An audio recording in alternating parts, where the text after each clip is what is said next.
That's right. And we have hit 9 a.m. Since we've got all the council members here, it's 9 a.m. Let's go ahead and get started. Welcome, everybody, to our Federal Way City Council retreat.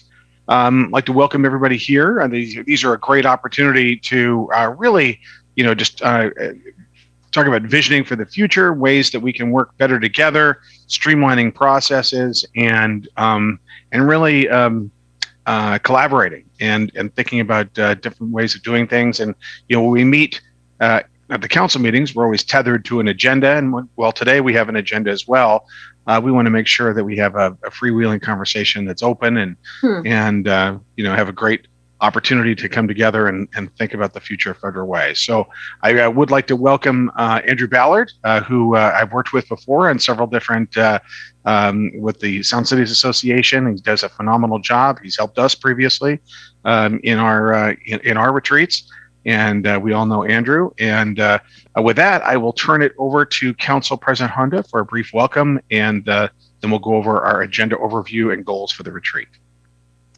Thank you, Mayor. Welcome to our first of probably 3 retreats that we're going to have in 2021.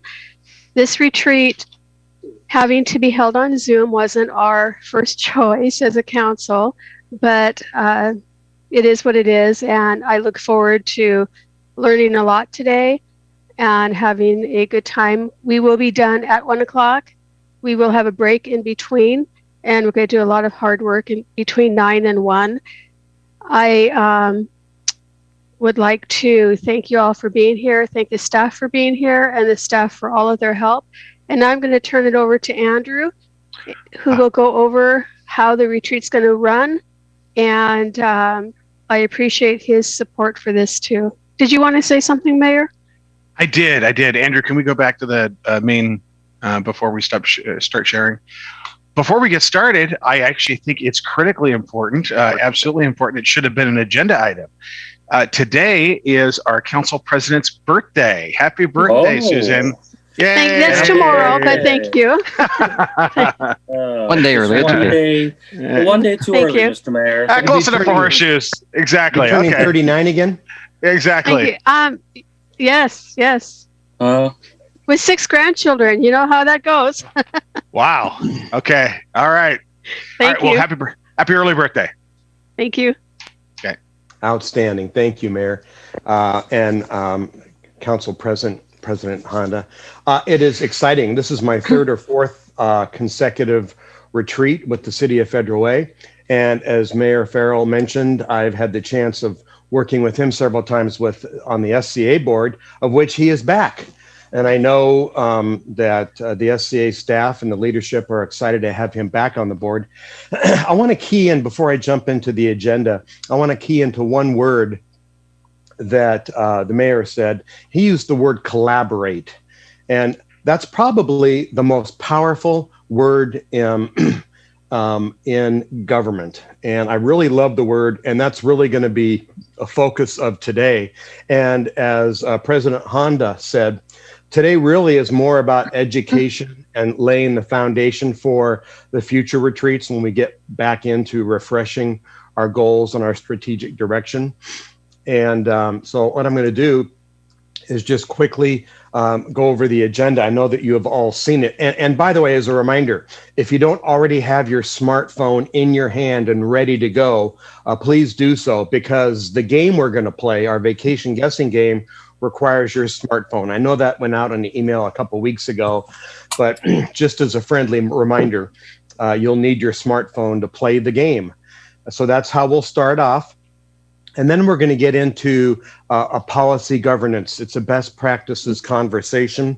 Now it's policy governance according to the Carver model, and I'll get into that. To be clear, it's not about our form of government, or the discussion is about policy governance in general. And it's going to be a bit redundant from some of our veterans, like Council Member or President Honda, and of course, Council Member Moore, I believe, was elected in 2013. He's a veteran, and I have not had the pleasure yet of working with Councilmember Kraft or Councilmember Baruso. I welcome you both. I know that you are just ending your freshman year. And so going to be going over just some best practices there.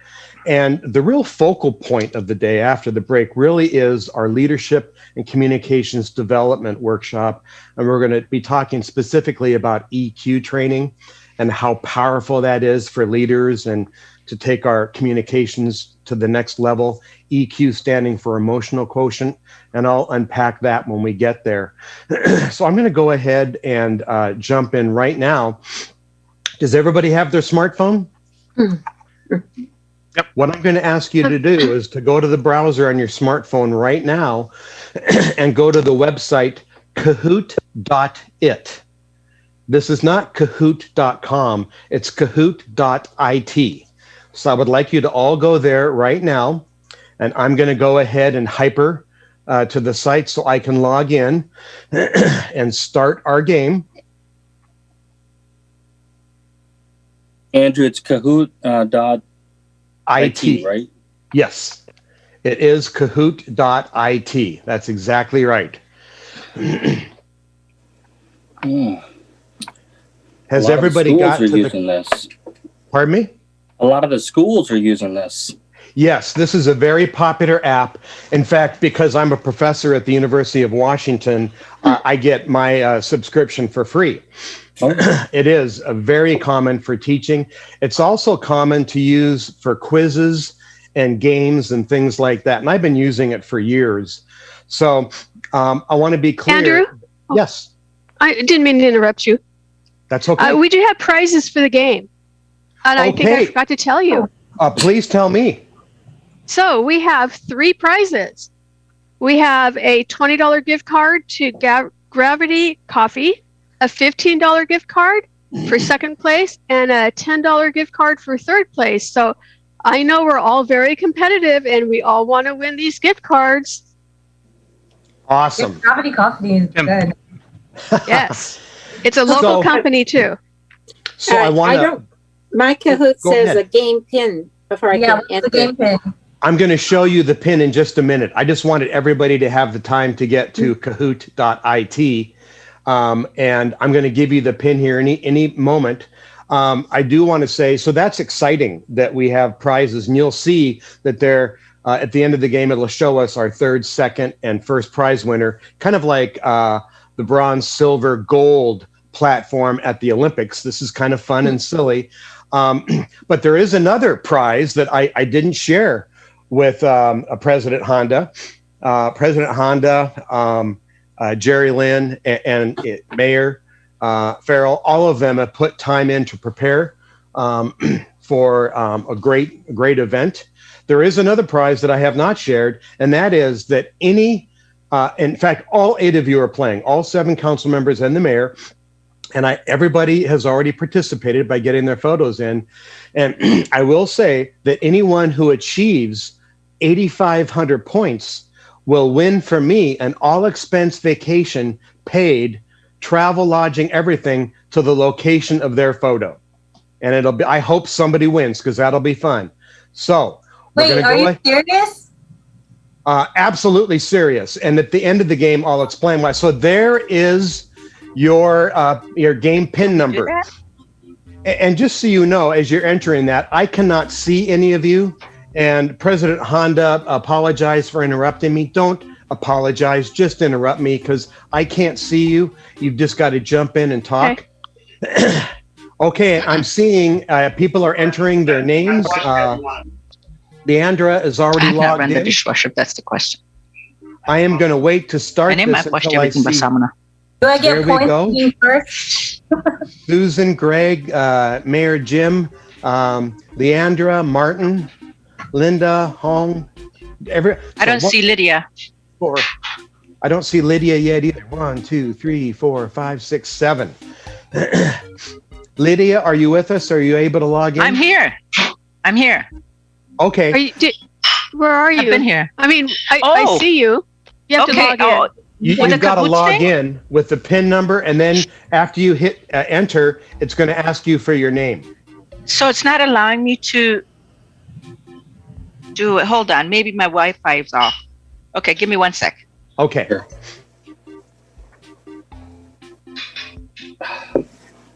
Can you hear that subtle little music in the background? Yes. I feel like I'm on a game show now. This is like a Especially TV because game we're all show. like- Yeah. I want to wait until Lydia joins us because she won't be able to play the game. And I'm sure she wants an all-expense paid vacation to wherever her photo is. And of course, there she is. Okay, we got 100%. No, don't be sorry. This is, a lot of people haven't done this. So 100% of us are logged in. Before I hit the start button, essentially we're going to go through a quiz with the same question, and that is, which council member has identified this place as their favorite vacation destination? The question is always the same, and you'll see the photo, and then you're going to have 4 options. And the 4 options are color-coded, and you will be presenting your options. You'll pick the right answer, hopefully, on your smartphone. Your smartphone should show the colors, and you just pick the colored box. There's only 4 colored boxes. And so are we ready to begin? Yeah. Okay, here we go. Good luck, everybody. Yep. I can't wait to write that check for $5,000 to $10,000, whatever it's going to be. 8,500 points is the low water mark. Here we go. Vacation guessing game.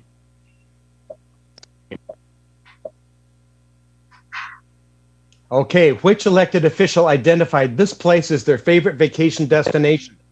Red is Jim, orange is Hong, yellow, green is Lydia, blue is Hong. You've only got 20 seconds, by the way, and orange is Susan. Pick the color corresponding on your smartphone. I see I got 5 answers.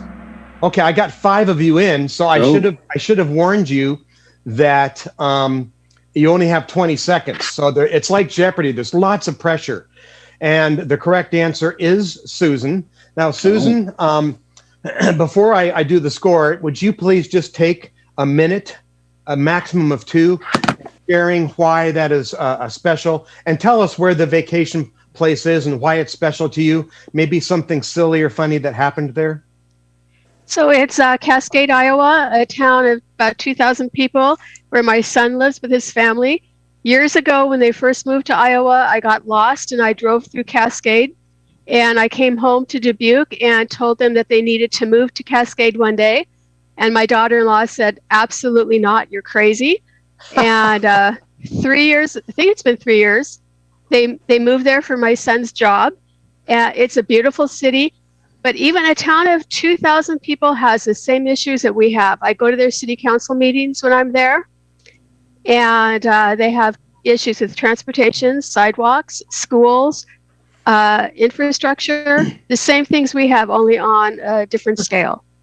But it's I love it there. It's very peaceful. So cool. Well, hey, and half of the group, half of your colleagues guessed it right. I'm surprised. Yeah, I am too. Because the goal was, of course, we're trying to spoof everybody. So thank you, Susan, for giving us a great start. So I'm going to go ahead and start again. We'll see how everybody scored based on their names. And I do want to remind you, you only have 20 seconds.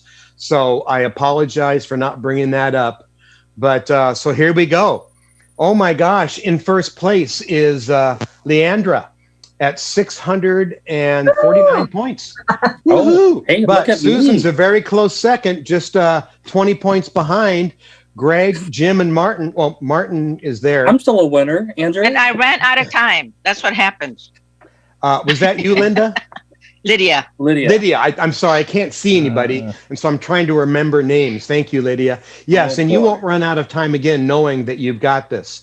So are you guys ready for game number 2? Yes. Oh, yeah. Yep. Here we go. Same question, different picture. There's the new photo. Red on your phone is Martin, blue is Greg, orange is Lydia, green is Leandra. Whose vacation destination is that? We got 5 people answering. Oh, we're going to run out of time. There we go. Son of a gun. Again, half the group got it right. Oh, I am man. really surprised. Okay, here's the new total. Leandra has extended her lead. What the heck is with you? You are almost brand new, less than a year into this, and you are kicking tail. That's very impressive. But in second place, Mayor Jim jumped up there. Hong is up there. Lydia is up there. Susan's in the run. And you can see the arrows here. That shows if you actually increased your position from the last game. Okay, let's go ahead and do it again.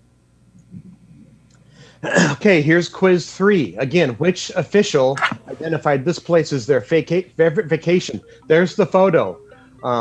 Red for Hong, blue for Jim, orange for Susan, green for Lydia. You've got 10 seconds left. 100% of you have already answered. There you go. 6 out of 8 guessed Hong. You guys are too good at this. And I'm starting to get a little bit nervous about having to spend 5 to 10 grand on somebody's vacation. So let's see what the new totals are. Oh, Mayor Farrell jumps to the top with a pretty significant margin. He's getting up there. Congratulations. That's pretty impressive, council member. Tran, you're up there too. Lydia jumped up.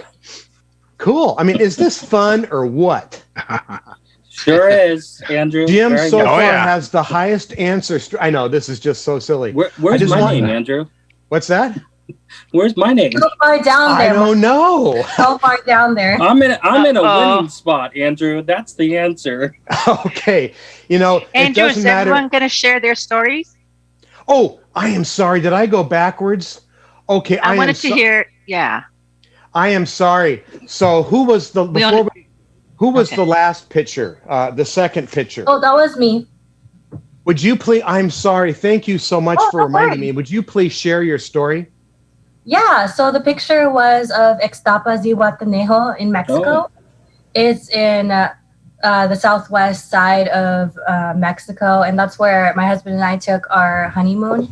It's what I really like about that area of Mexico. We've traveled there a couple times together, but what I really like about that area is that it's not so touristy. So the beaches there aren't a lot of people trying to sell you things when you're at the beaches. It's all just more quiet and calm. And what I really liked about going to Ixtapa for our honeymoon is that I actually studied Spanish for 7 years and worked in a predominantly Spanish-speaking factory through college. So I know pretty good conversational Spanish, and my husband basically had to just rely on me for whenever we went anywhere because I have conversational Spanish, and he can say a few things, but when we're directing places, he just has to trust that I'm saying everything that he wants me to say, or I'm directing us in the right places. So it was fun. Awesome. And I'm not sure, was that Linda that reminded me that I forgot to ask for the story? It was Lydia. It was Lydia. Lydia, you and Linda, I'm in my headphone. You sound so familiar. I can't see anybody right now. So Lydia, my accent. You can hear my accent, right? Evidently not as well as you can. So the next picture, was that the last one? Was the last one Hong? Was that council member Tran? Mm-hmm. Yes. Okay, please share your story. Good morning, everybody. So that picture was taken at Fiji Marriott Resort in Fiji. We traveled to Fiji, in January of 2020, right before the pandemic. Oh my gosh. We really like that place because it's really beautiful, very quiet. I especially like about Fiji is that it's not just a scenery or the resort there, but the people and its culture. I just want to spend time, learning, culture from different countries, meet new people. It's just a wonderful place. Like I said, fall in love with that place because of its people. And it's actually shorter than go to the Maldives. It's only 10 hours from the U.S. versus 24 hours from the U.S. to the Maldives. So Wow, thank you. I'm starting to get nervous about how much this is going to cost me. I'm hoping that Hong doesn't break the 8,500 level. Lydia, thank you again for reminding me. You are keeping me on the straight and narrow. So Do I get any points? Pardon No. me? I tell you what, in You get terms 7,000 points. in terms of getting the trip, if you win, I will bonus you an extra 1,000 points for keeping me on track. How's that? Okay, here we go. This is this is our fourth destination. You got the game now.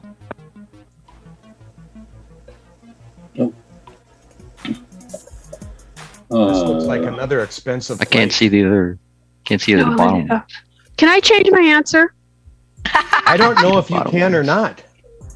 It won't let me. I guess it doesn't let you. Yeah, I don't know. As soon as I I messed pushed up. it, I knew I was wrong. I was thinking. Okay, Linda, where was that? And tell us your story, please. Thank you, Andrew. That was in Italy. It's in Rome. It's a Trevi Fountain. And my favorite movie, while I was growing up, was Three Coins in a Fountain. And so it was fun to be there and throw a coin in the fountain. Rome is an interesting place. It's not what I thought it would be. The food is pretty interesting because people would eat in different, not one meal at a time, but they would order a la carte. So that was pretty interesting to see how the different ways people eat in different countries. But so in Italy, I expected all the women to be round and rolly and spaghetti and types of things like that. Well, no, they were gorgeous, beautiful women, and a lot of fashion designers in the tourist areas. Like, for example, in Rome, there were a lot of decor, fashion decor to go into. And it was interesting to see how people dress and how people are, have different sizing for their different garments. And then it was interesting just to be at the steps where they have a lot of movies are filmed. And then going into the basilicas, it was interesting to see how many dead people are preserved. Let me put it that way, the saints. And so that was, I actually got to the point where I said, I don't want to see any more dead people. I want to go see something else. So it was, but a lot of wonderful art, a lot of art. So, Linda, when were you there? I've been there 3 times. The last one was probably about 10 years ago. Wow. Yeah. Well, it sounds like you felt at home there. That's really cool. Thank you for sharing. So let's see what our new totals are. Wow, Jim's still up there. And we haven't, I don't think we have shown Jim's trip yet, so I can't say anything to how much that's going to cost me.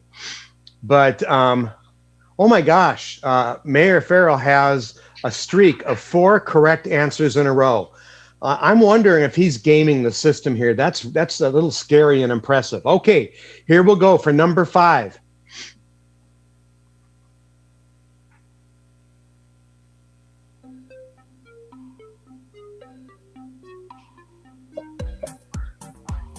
Yes.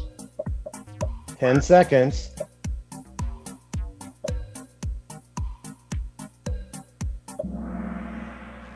Oh my gosh. Give me a break. 100%. Okay, Martin, you didn't fool anybody. Share your story. No. I like to get... He loves Christmas. Yeah, see, I like to ask the council why they chose that answer. Yep, Lydia's right. I mean, Christmas is my favorite time of the year. Winter's my favorite time of the year. And my wife and I, we always go to Leavenworth. It's our new family tradition. And yeah, I mean, it's just my favorite time. It's where I can kind of relax, enjoy, and Everybody's happy when they go there, especially during the Christmas season, and the lights are all just beautiful. I mean, I just find myself at peace there. So awesome. Hey, I want to know, Martin, Council Member Moore, did you buy a Diet Coke while you were there? I bought several of these guys. I can't see you. I'm assuming you're holding up your Starbucks coffee. There you go. Okay, great. And that's the other thing. Starbucks has the best drinks during the holidays. So, well, I've got to tell you that Leavenworth is one of our favorite places as well. In fact, Sandra, my wife, and I had our 25th wedding anniversary there, and our nearly 31 years together, we have been there probably 18 to 20 times. We go there a couple times a year. We purposely avoid Oktoberfest because it is a zoo, but we have been in there in the winter, and it's a very special place. So let's see what our new scores are. Oh my gosh. The mayor has a win streak of 5. I think that he hacked into the code or something here. That's really impressive. Or he knows his council members. That's impressive. Okay, let's go to number 6. You get it. Which elected official identified this place as their favorite vacation destination? Let's see, Jim. 10 seconds, and all of you are already there. That's a very familiar place. And look at that. We're split 4-4. And the correct answer is, in fact, Mayor Farrell. So, Jim, you are up. Talk to us about Cannon Beach. Oh, that's my, it's really one of my favorite places to go in the entire world. Absolutely love it. We always stay at a place called the Surf Sand, which is near Haystack Rock there. And they, if you prearrange it, they make those fires for you at night. I took that picture as the fire got started for us. And me, Ben, and Wendy love to go there. We go there at least once or twice a year. It's great actually in the summer when it's beautiful. It's also fun when it's there when you're there when it's stormy on the beach. So it's just a great place to be. Awesome. I'm sure another place many of us have been. Let's see. Let's tabulate our new deals. Now, see. Linda. Linda just hit a streak of 3. Very impressive. Wow. Lydia. Lydia. No, I'm looking at the bottom. It says Linda just hit answer streak 3. So Lydia jumped into second place, but I'm looking at the bottom orange band there. Okay. And it's talking about how Linda has had.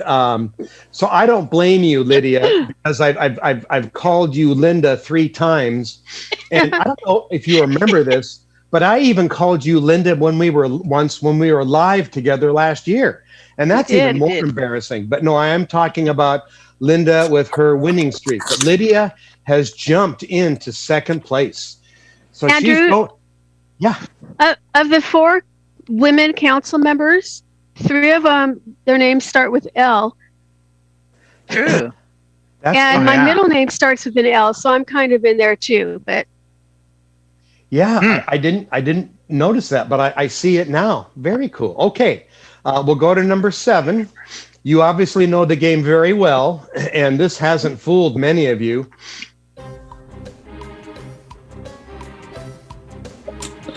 Oh, geez.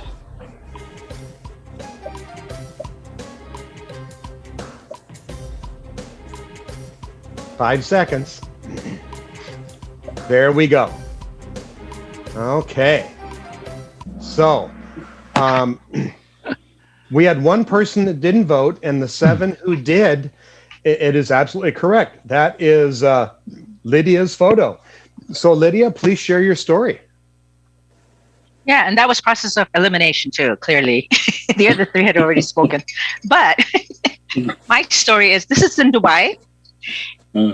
And I went on a tour, and people saw this majestic mosque on the right-hand side, I believe. Oh, it was on the left-hand side, but I get confused. I don't get my right and left, right? And a lot of you know that about me. And I was looking in the wrong direction, as everybody was just really enamored by this building. So finally, the tour guide saw what I was doing, took my camera and took this picture. for me.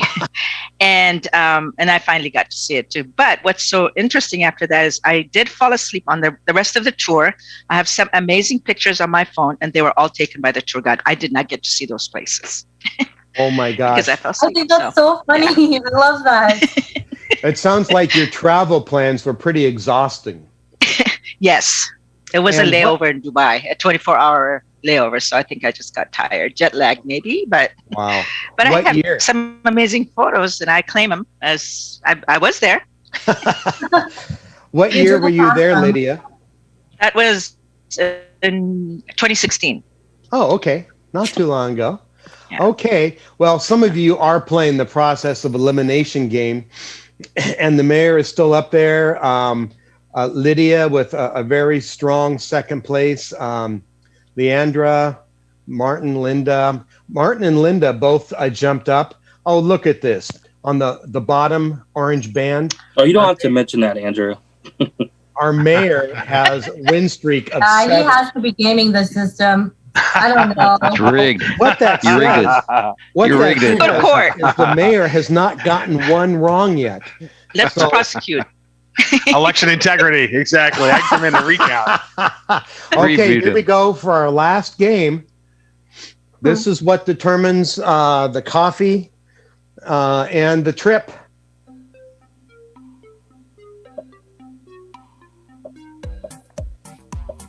Oh, look how fast you all went through that. That's great. That's a close-up of Haystack Rock. It's just process of elimination. Right. Yep. Process That's elimination. true. By the time you get into this, and Greg, I hope that you are honored that even though you are newer to the council, that 100% of your colleagues, not because they were checking people off, but they knew that was you. Well, thank you, Andrew. You know, I mean, Mayor Farrell, good spot, isn't it? Yeah, it's great. Yeah, I got a couple funny stories, you know. So I'm a kind of an RVer guy, right? So my first trailer, I took a trip down there. My kids were young, never knew anything about Cannon Beach or the park down there. So I got a spot, parked it, and it was right way in the corner of the trees. So it was nighttime. So I get out there and say, "Oh, let's go out there and start a fire and things." And the next thing you know, we not knowing to me, raccoon family started coming out there and getting too close. So I had to get the family back in. And I was like, "Oh, this isn't fun." You know, now you're stuck inside. So the other story is about, you know, going down there. We go down there quite a bit and as the kids are growing up, and there's a glass blowing place, as you know, Mayor, down there. Yeah. And we probably spend, number one, we spend a lot of time down there just watching them blow glass. Number two is my wife has too much glass. I mean, she's got to have every piece down there every time they make something. I'm like, where are we going to put this? You know, so a collection of glass is all kind of stored right now, but yeah, it's a funny story, but it's a great place to go. It's really friendly down there. When the weather's great, it's just, you know, just a great place to go if you want to just get a quick trip and go and get away. It really is a treasure. And I know I'm sure many of us have been there. I keep talking about our anniversaries. I think Sandra and I had our 20th anniversary there. And there's a camping place just north of there. I think it's called Seahorse Ranch. And we've taken our kids there probably a half dozen times, tent camping. A lot of fun. So the Olympic podium in third place is Leandra at 105 points. In second place is Lydia at 51.73. In first place is probably no surprise after who got 8 out of 8. Mayor Farrell, but so you're going to get the $20 card, but you fell short of the 8,500 points to get to an all expense paid trip to Cannon Beach. Now, I see how the points now work. Yeah, Just never obtainable. It's exactly right. The maximum number of points is 8,000 in this game because it's 1,000 points per thing. Now, the longer you take to answer, the lower your points are, even for the win. And so I was joking with my wife last night about this because she knows I just love Kahoot. And I said, I'm going to do my silly little all expenses paid vacation thing for 8,000 points. And she goes, oh, so you have 8 electeds. And she said, well, what if somebody actually does everything perfect. And I said, you're right. I better hit it to 8,500 points, which is unachievable. So now you guys know that I'm full of beans, but I hope you enjoyed it. That was a fun game. You all played and it was just a gas. And hopefully you got to know, more importantly, that this, who cares who won? The point of this is that we get to know each other better. And that's the only point of this. And we're doing great. And so I'm going to go ahead and get rid of that. And does anybody have any closing comments before we leave our game? Yeah, Andrew, can I give my points to Jim so he can get to 8,500? No. And can I challenge Jim? No, he wanted something there. Martin wants challenge? something there. I am just Since we all kind of thought it was rigged, I'm going to challenge Jim and take his points. That's right.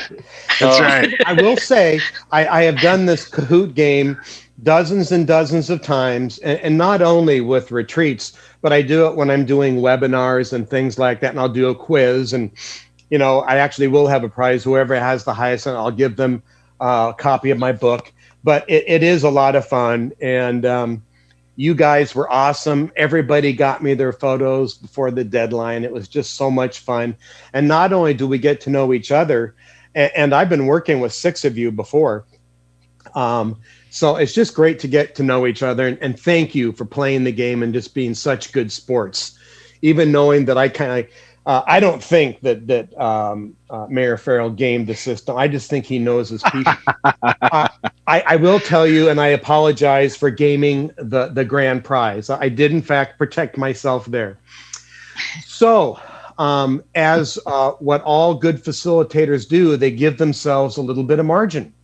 Because, the mayor started us right on time, and it is incumbent upon me to end us. Not on time, but end us a few minutes early. And you might remember, for every previous retreat that we've done together, we've always ended a few minutes early. So I'm going to try to keep my track record intact. So essentially, we're going to go through city council governance, and it's really governance 101. And there's a few of you that are going to look at this and go, well, I didn't really learn anything new. And I know that that's going to be the case, but we have some newer council members, and I have the distinct honor of working with many municipalities. In fact, I have 15 municipality clients just here in the Puget Sound, and I just love working with them. Some of them I've done over a dozen projects with, and it's just a real honor. But this is based on the John Carver model from his book, Policy Governance, that was first written by he and another author in 1990. He and his wife, Miriam, have written several accompanying books.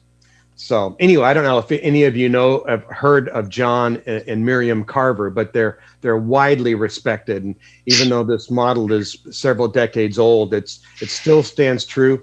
And there are hundreds of cities in the country that use this model. Did I hear somebody chiming in? Andrew? Yes. It's me, Susan. Hi, Susan. Hi. So I'm a big one on education and learning as much as you can in leadership, because when we're elected, you might know policies and things like that with the city, but you don't know how to be a council member, and the ins and outs and the rules and the laws and things that govern what you can do as a council member. And even when I take a training at AWC that I've taken before, I always learn something new. So everyone will learn something.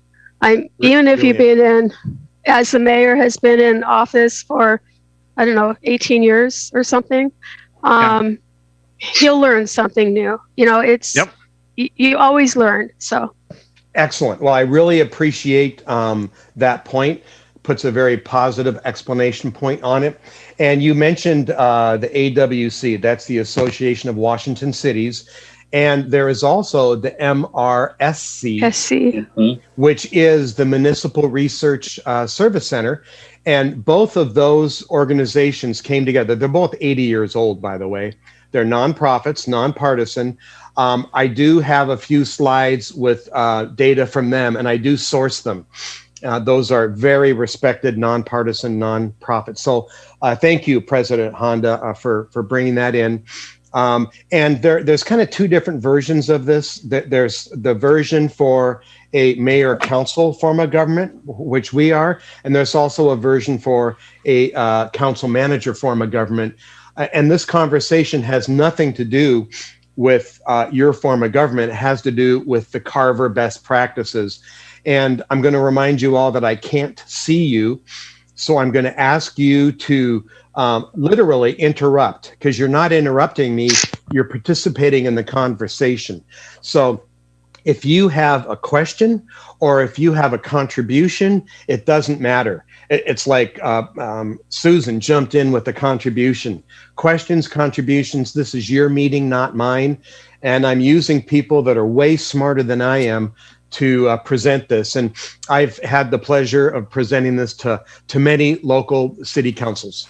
And with as many as that I work with, I have seen just about every ecology you can imagine. And some are, and I'm just going to be very frank, some are more dysfunctional than others. But, you know, it's kind of, and obviously I will never name names. The only time I ever name a city, and I have named Federal Way before, is when I have something positive to say and say, oh, these people work so well together in the sandbox. But I never mention anything. I hold everything in strict of confidence. So we will jump into this, and I encourage you to jump in, and we will close with the conversation. And so I'm kind of going to go through this, and we'll jump in. Now, I don't know how many of you are marketing nerds like I am, but this person is called Seth Godin.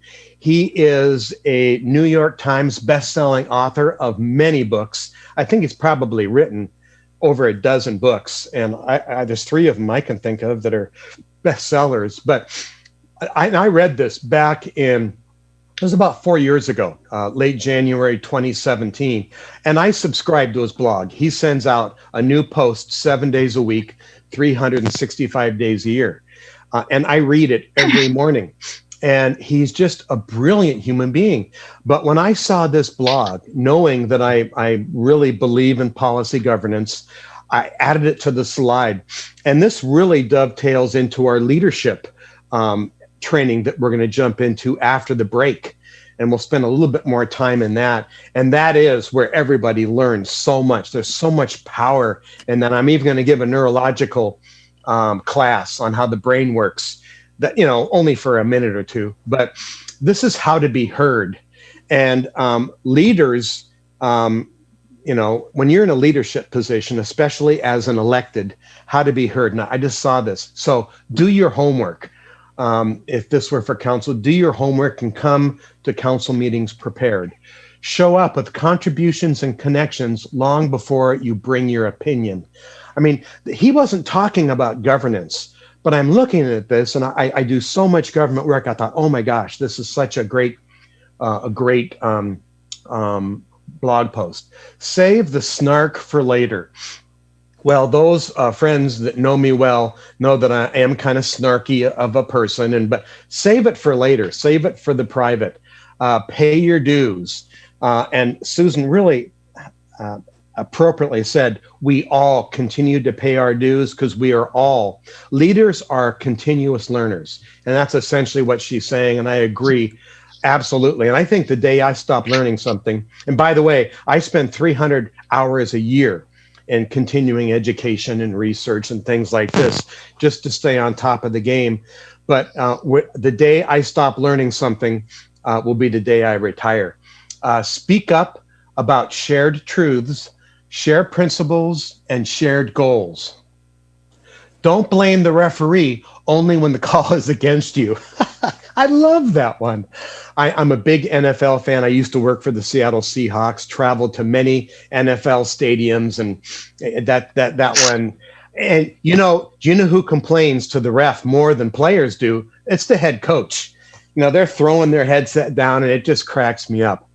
Reflect back what you believe the other person is trying to say before you disagree with it. This is called a feedback loop, or kind of sharing what you're hearing. So what I understand you to say is X.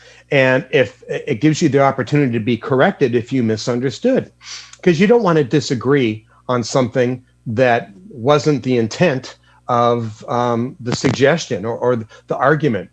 If you want to persuade on merits, avoid joining the threatening mob. And boy, have we seen a lot examples of that over the past few years, unfortunately. Convert 6 people before you try to convert 60. Okay, that's called, in my marketing world, that's called piloting. We are launching a brand new program for one of our newer clients, a compounding pharmacy. And so we are going to pilot and test market this new innovation that we've come up with. So test before you invest is what I always tell my clients. And, that's really on a go-to-market strategy. The last, tell true stories. And all 8 of you told beautiful, true stories about just the wonderful memories those vacation destinations have. And we do. One of my favorite quotes is from Maya Angelou. And she said, people will forget what you said. People will often forget what you did. However, people will never forget how you made them feel. And if that's not about leadership, I don't know what is. We lost Maya Angelou. She's one of my favorites. I did a TEDx talk about 5-6 years ago. Actually, 4 years ago. It was 2016. And I quoted her. One of her quotes is, when we know better, we can do better. Maya Angelou, just what a brilliant mind. I want Maya Angelou for president. I'll just put it out there. Okay, so let's jump into this. And I encourage you, because I can't see you, I want you to interrupt and stop me and just say, hey, Andrew, this is Council Member Moore, or Andrew, this is Council Member Coach Marr, or whatever, Mayor Farrell. Just jump in so we know who we're hearing from. And please give your contribution or share your question.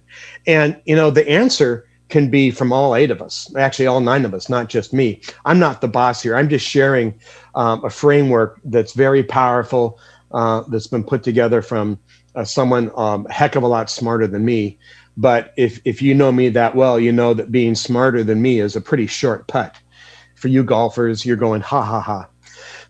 Okay, so here's the brutal truth. No matter how dedicated or intelligent, people cannot be all they can be in a porous system.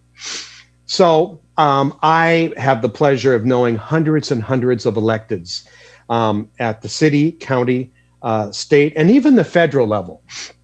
I've had the privilege of working with some of our, the other Washington, the right coast representatives. And it really is true. I've never met a legislator or an administrator as an elected that wasn't a pretty darn sharp cookie. But, and I will tell you that the majority of municipalities, but it doesn't matter whether you're at the local, state, federal level.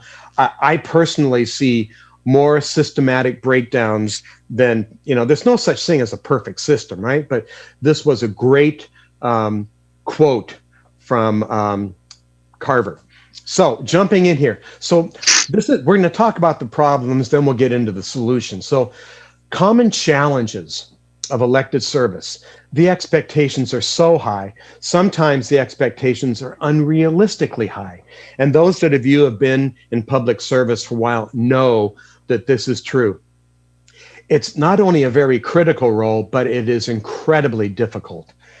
There are so many different moving parts, and sometimes it's really hard to know, how we stay in our lane and how we make sure that, we don't have any boundary incursions. The lanes aren't drawn out for us, and that's what we're going to talk about. Often the roles and the responsibilities are poorly defined or poorly communicated, which is, I think, my next bullet. Little or no training or preparation. And I'm not going to put Councilmember Kraft or Councilmember Barroso on the spot about what kind of orientation they had, and that's not what this is about. But I remember the first time that I ever took a leadership role on a board. And by the way, this policy governance isn't just for government. It also works for corporate and nonprofit boards. And the first time I became the chair of a board, there was no training or orientation. So what I did 3 months as vice chair, I took the past 5 or 6 chairs out for coffee and I picked their brain. I picked the brain of people that had walked before me, and I learned a lot. There are few measures to define success, and that can be frustrating, right? Also, elected officials inherently want to do and make a difference, right? I hear this so often. I want to leave my city in a better state than I found it. But the fact is that council's job is not to do. Council's job is to fashion, not to implement. I will talk a lot more about that when we get into some of those relationships. So let's talk about some typical problems that we see in city government. And I'm not pointing the finger at any particular city, and I certainly wouldn't point the finger at any particular council member. That would just be egregious, but lack of proper focus or forward or future direction. It's council's job to look forward, not to nitpick the past, and even really not to remain in the present. The dealing with the present, whether there's an emergency or not an emergency, that's the administration's job. That's not council's job. Council's job should be forward oriented. Lack of role clarity. There certainly is that, and there's many different forms of government, right? The more common are mayor, council. You know, you've got a strong mayor form of government, or a council manager, where you have the strong council form of government. And these things are present in both. Border incursions. I alluded to that a few moments ago. If you don't know where the borders are, how do you know where to stop? Right? I mean, several of you had talked about international travel. And there are rules, especially in terms of borders, that, you know, we need to obey. But it's not like land or country territories that are clearly marked. You know, in our elected lives, the lines are not clearly drawn. Often council can lose control of its agenda or its distinct role. And again, I won't name names, but I have worked on a couple projects with a local council, and this is not a lie. And if this, what I say, clues you into who it is, I'm going to ask you to please remain quiet. It's not about who, it's about what. And this particular council, they would go past midnight on a council session that started at 7 and was supposed to be done by 9. And it was more often, they would go overtime 85% over the last 3 years, and several times over midnight. And just think about how painful that would be. It's not fair, but somebody has lost control, and they've lost, you know, a clear clarity on their distinct role. Administration loses control of management responsibilities. Now, this is more common in a strong council form of government. Our mayor is very seasoned, and I know that council member Kochmar is new as a council member, but she has a political past. Linda, were you not a state representative? Yes, sir, for 4 years. Yeah, so I mean, she's got a very diverse past there. So anyway, the point is that it can be a challenge, and not all of these challenges or problems occur in every city. You know, sometimes just one or two of them do, but even if one does, it can cause havoc. Next, where council can be more reactive than proactive and backward looking and kind of have a fix-it orientation. And that can really cause some challenges. And it's really easy for us to get stuck and high-centered when we're looking backwards instead of looking forward. And so on that last bullet, I just suggest that folks look back up at the top bullet. Excuse me, one more here. getting into the operational details or micromanaging. That's really a problem. And operational details is the administration. That's the mayor and the department heads and their staff. That's their job. And it's not council's job to be involved in operations. So with that, before I go to the solution, does anybody have any questions or comments about typical challenges or typical problems that municipalities experience?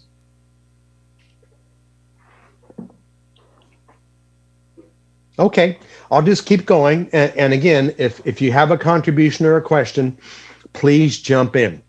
So we talked about common problems, and they're very common. And now we're going to get into the solution. And this is policy governance, which is a registered trademark of John Carver.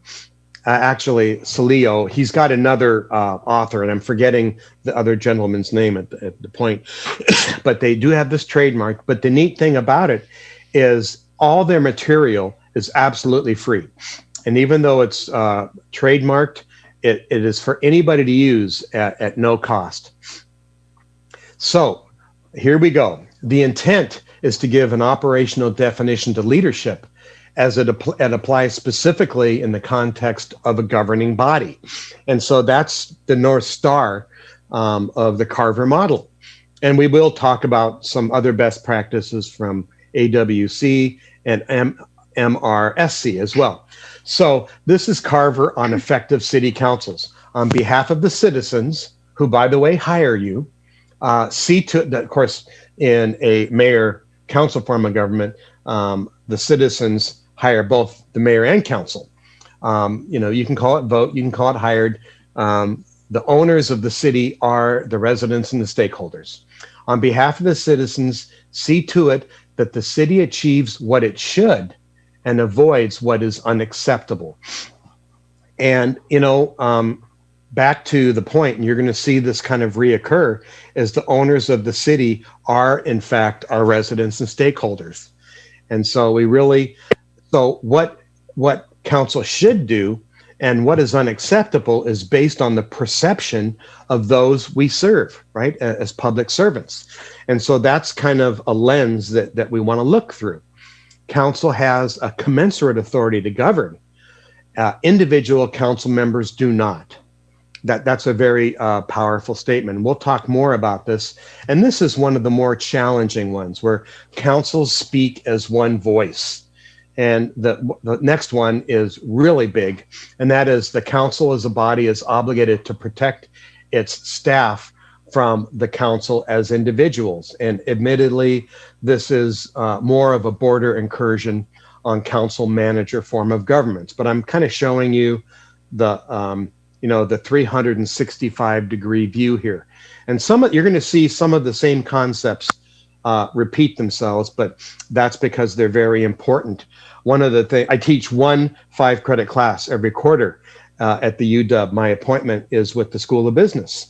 And I always let my student cohort each term say, hey, if you hear me say the same thing 3 times during a lecture, you better know that you're going to get tested on that. So pay attention. In this case, redundancy is a positive. Okay, so here's the overview on policy governance.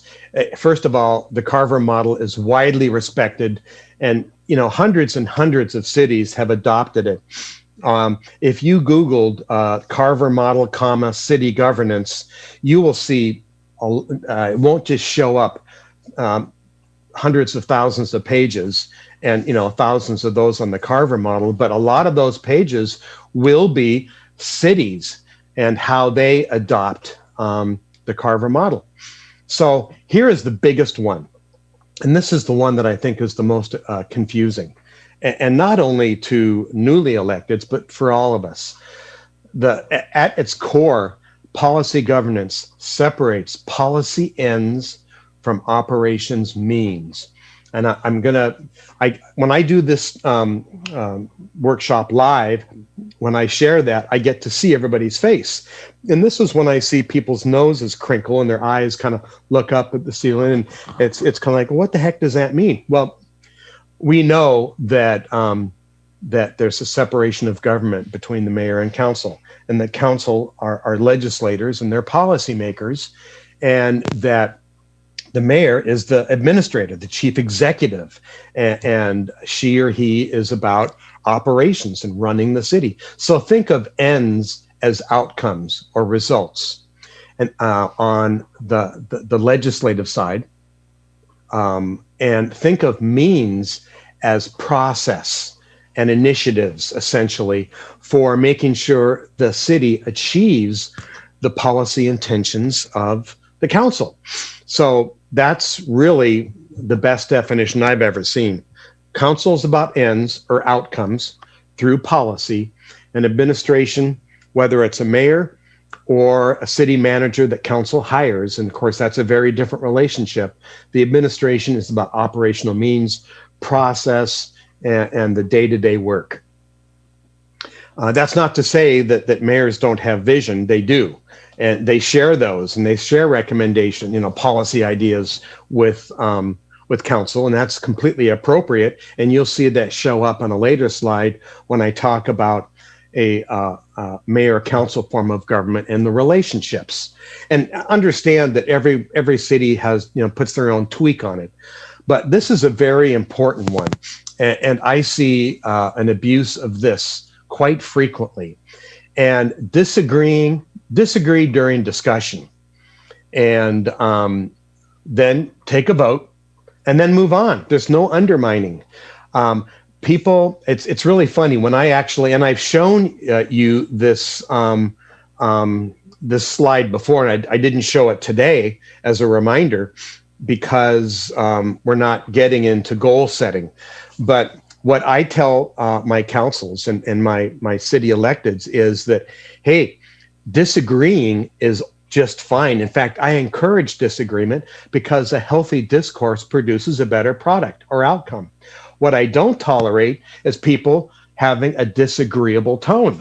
That doesn't serve anybody. So disagree all day long. That's the function of a legislative body. But do it with a positive tone and a positive attitude. And then when the vote is taken, move on. Don't undermine. I have seen situations where a council member or two that disagreed with how the majority voted had stated in public that they do not agree with the way the council went on that. Well, that is the absolute opposite of council speaking with one voice. And, it's our job to focus on the council as a whole when we're council members, and so the council voted, and this is the direction we're going. And I'm not going to use my personal agenda to undermine anything that the council is doing. If we want to be viewed by the people that hired us, our residents and our stakeholders, if we want our council and our government to be viewed as positive and proactive and doing an effective job, we can't abuse any of these policy government best practices, because we come off as a council as weak and ununified, and that's not what we want. And I will share with you that I think a majority of councils fall into the category of having, I'm not going to say a majority, but a significant minority of the population or the communities and businesses that they serve that don't look at them as an effective governing body. And that's because we're undermining, we're not speaking as one voice, etc. Next, performance assessed only on clarified expectations. Okay, so just quickly, to a private company, one of the larger construction companies in Seattle, I will not mention, but they have been a great client of ours at Marketing Solutions for 7 years. And I've been working with the two owners in the last year in incorporating a new performance management system. And when it comes to quarterly reviews and annual assessments, that are based on predetermined objective performance targets, they need to be specifically only measured on those things the individual has control over, right? You can't put a merit increase tied to something that somebody else has control over, right? All you're going to do is demoralize your staff. So in terms of performance management, we can only assess performance on what has been previously concisely and clearly clarified. We have to know what our expectations are up front. And again, and I have been board chair for many boards, and some large, like the United Way, and it worked with huge multi-million-dollar budgets. And I can tell you that everything I'm sharing here applies to corporate and nonprofit boards or governing bodies as much as it does city governments. But cities have really latched on this for the last 20 years. Council decisions are predominantly policy and ends-based. Okay, that's kind of a reminder of something that we've already said before. And so the benefits of clear ends policy, there's just a short couple bullets here, allows city council to provide vision, again, that's looking forward, and strategic leadership, strategic direction. The council and the mayor work together to develop city goals. Now, I have a lot of different municipalities, and and I'm not saying what you should do, I'm just saying what's more predominant out there. But when I'm working with mayor, council forms of government, most of the council and the mayor do what they can to collaborate and work together because they're more effective that way. In fact, I am actually doing a program right now that's a 3-stage project for one of our cities, and the mayor is voting at a peer level with council, even though it is a council-led commission. It happens to be the Community Development Commission, which 3 of the council members are on, but the mayor is participating. So, and there are some where council says no. In fact, I have a county client in Denver, and I won't tell you the county, but, and they're called commissioners rather than city council members. And the commissioners for this particular form of government really don't want administration or staff inputs. And I believe that is a mistake. I believe councils that gather inputs from community groups, advisory boards, administration, staff leadership, I think that those councils that take inputs, kind of a 365-degree review, are going to have a much easier job selling them to their bosses, the people that put them in office. Okay, mayor and staff focus. So while the council is focused on ends policy, it is the mayor and the staff leadership that focus on the who does what by when. That's the means, okay? Those are the action plans, the operational plans. That is not council's place. And anyway, I'm going to just keep going here. So let's do a little bit of relationship between, some of these are best practices, and these come, by the way, from the handbook that was written. It is the mayor and the council member handbook that was written from the AWC and the MRSC. And so I'm leaving Carver for a moment, but these folks, again, are very highly respected, nonpartisan, nonprofit. So again, mayor, council form of government. Policy and administration are separated, duh. All legislative and policy-making powers are vested within the council. And with that said, the administration authority, including veto power, are vested in the mayor, with the exception of towns. Now, some of you may, and many of you may not know, that we have our own statutes and and Washington registered codes, et cetera. And we've got 39 counties and we've got 281 cities. And those 281 cities in the state of Washington are broken out in what's called 5 classes.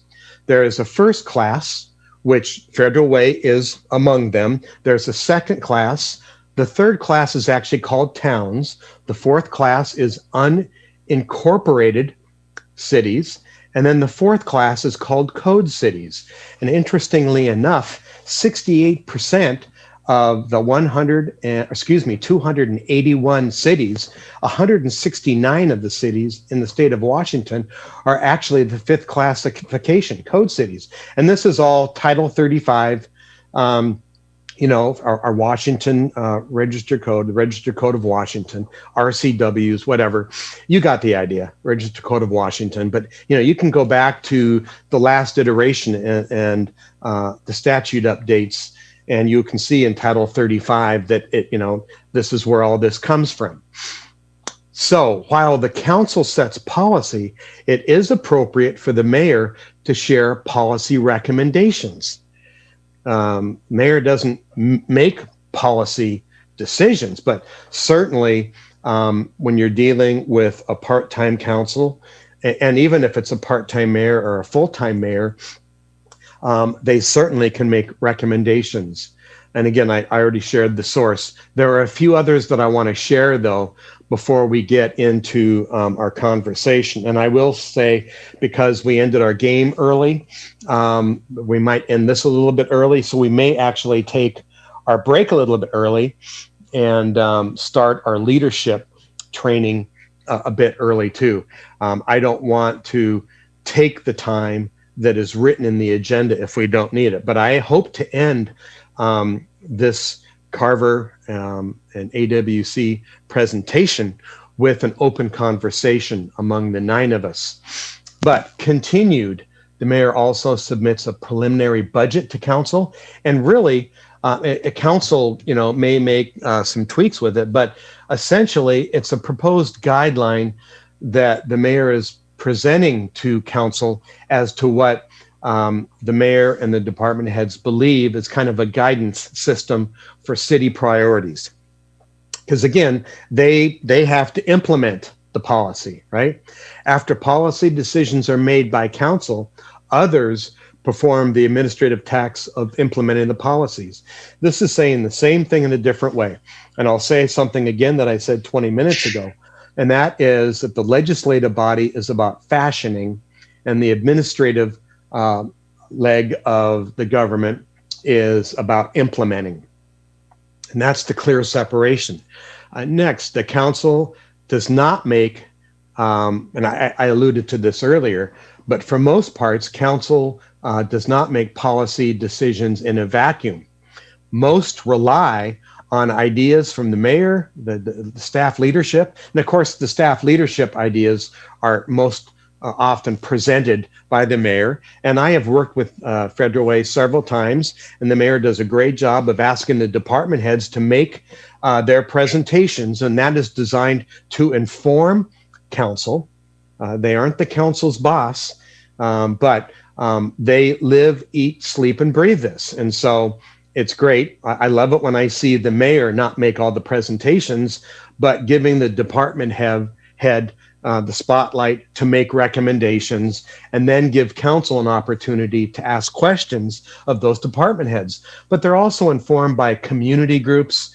Often Chamber of Commerce's are representing the business side, advisory committees, commissions that are appointed, etc.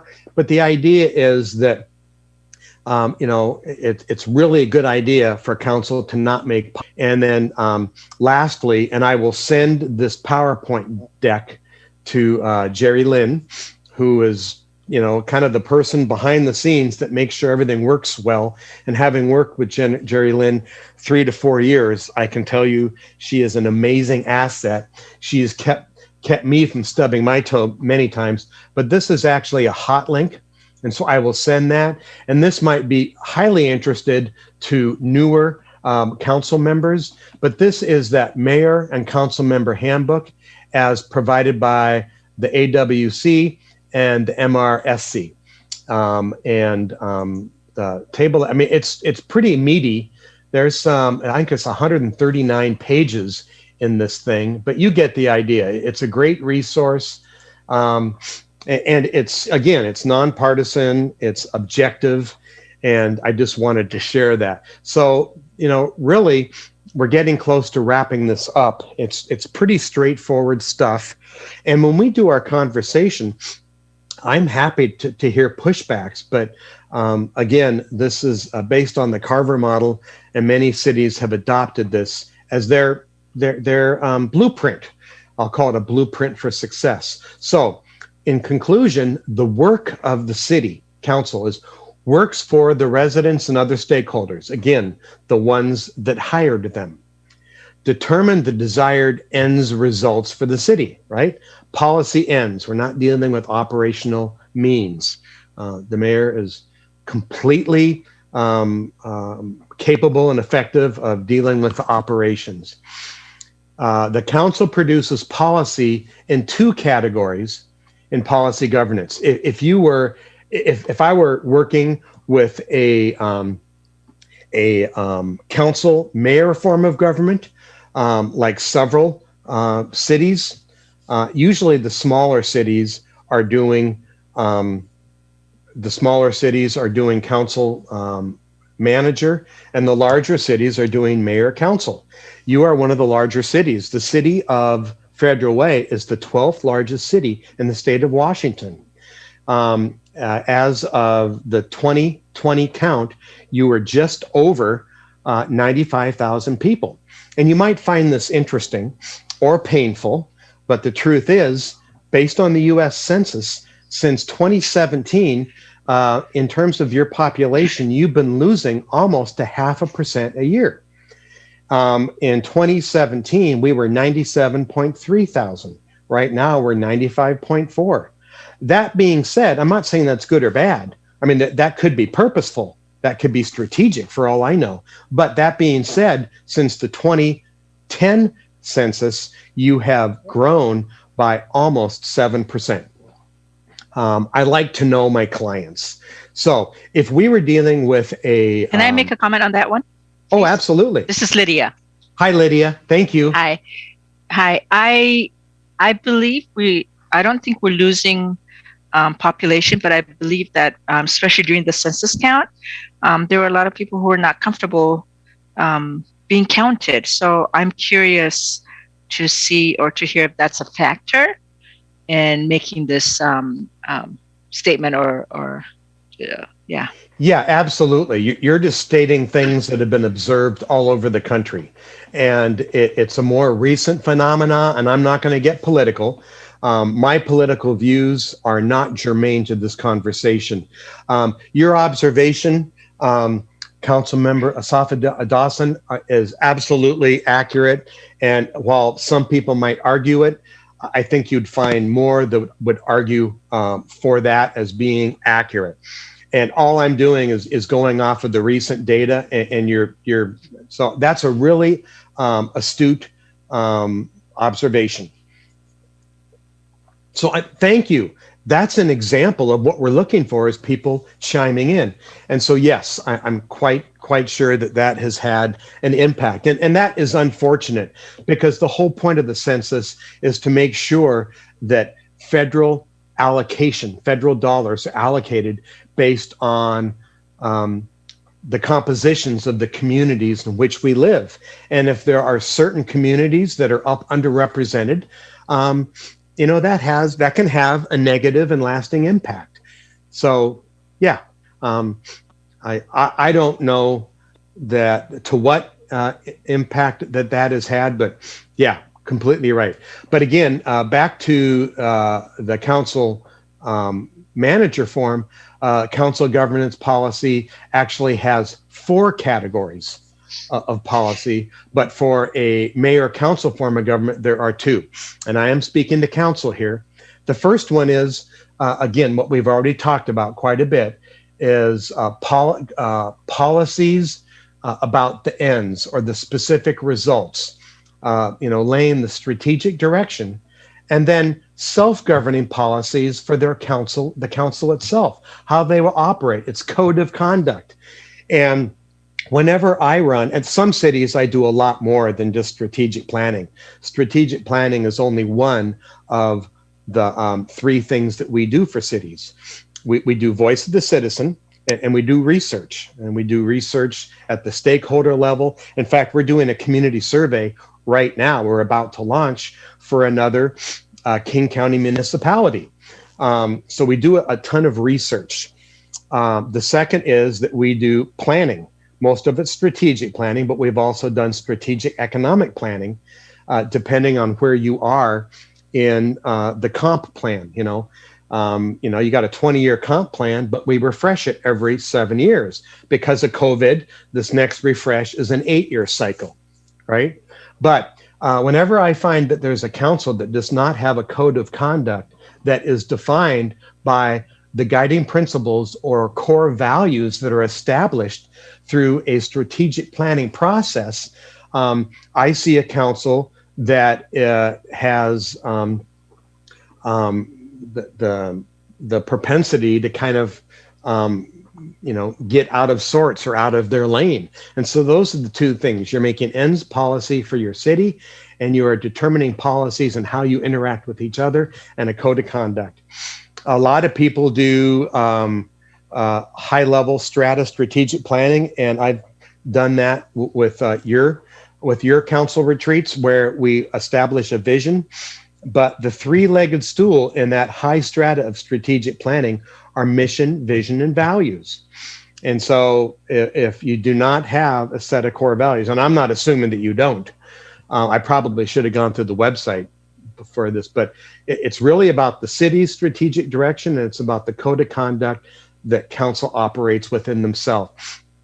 And, you're going to see that when we get into our leadership and communications workshop, it has more to do with using our ears and our mouth in the proportion that we have them. In other words, the best leaders listen twice as much as they talk. But you don't just listen as a value. You have to do more than listen. You really need to hear. And I'm getting ahead of myself. We'll talk more about that after the break. But so policy, governance process policy, within these are specific to the policy that council establishes for how they operate together. So you establish how the council will operate as one entity. It kind of goes back to council as one voice. And it's that best practice that generates a more positive perception among the resident and business community and other stakeholders as to the efficacy of the governing body. So that's an important thing. And this is council establishing policy process for themselves, establish standards of conduct, roles, commitments, and a code of ethical behavior. Another way of saying what we just saw on the last slide. Also, defines the city council's job description and ground rules.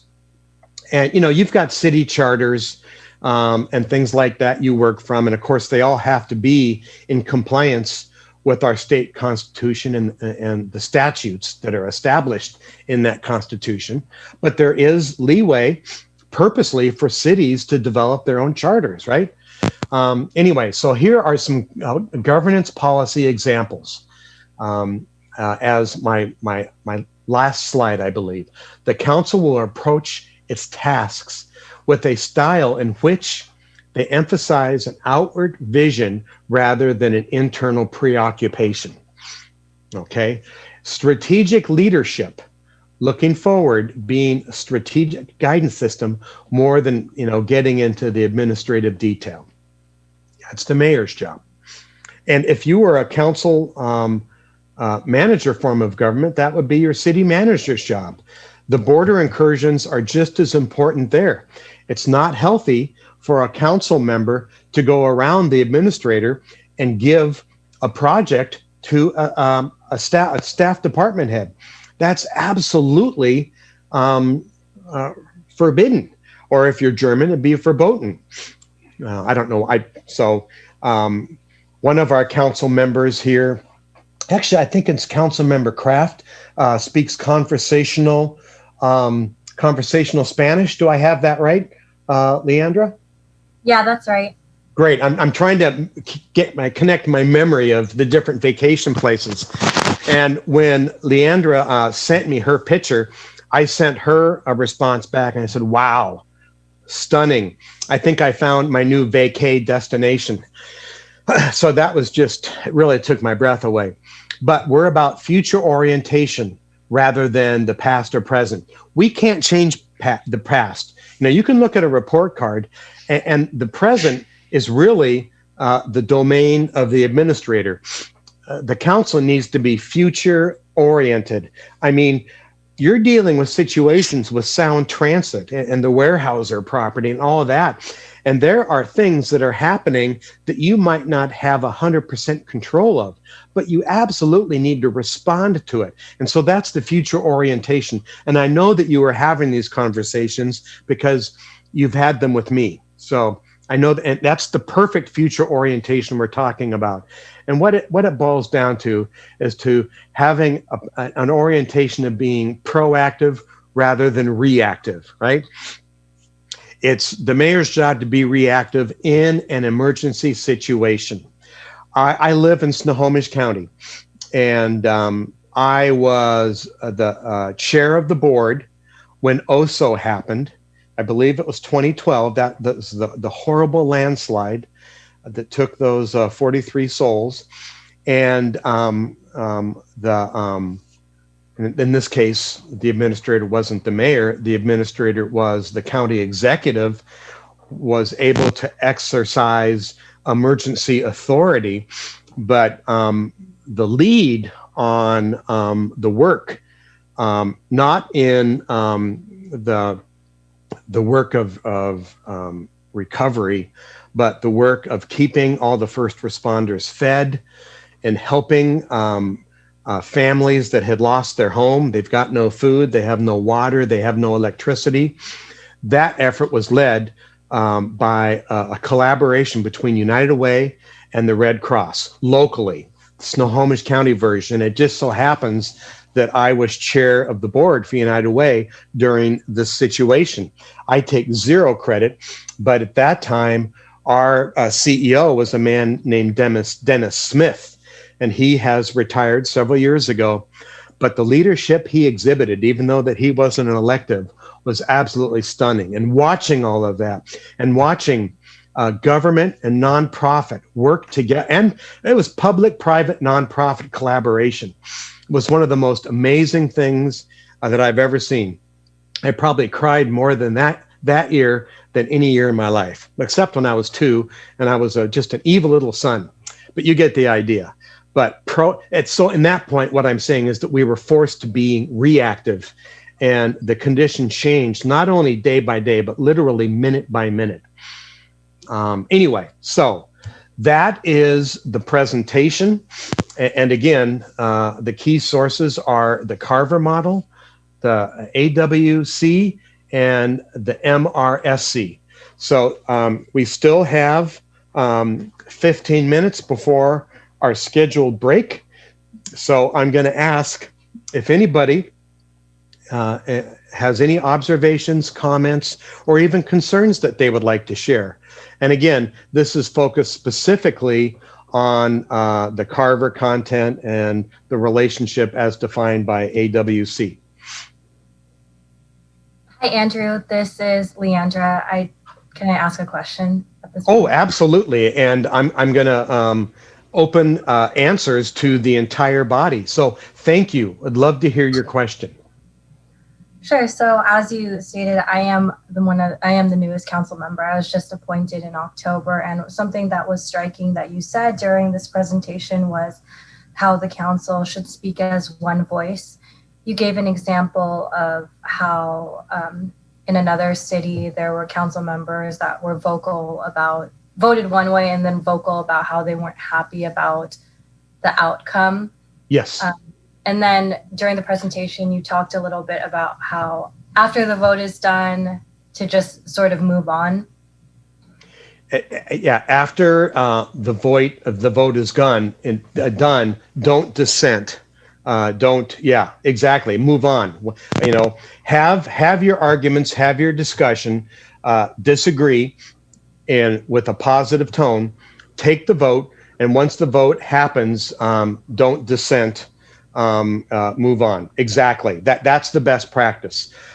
This is an area that a lot of councils struggle with. I just want you to know that this isn't just a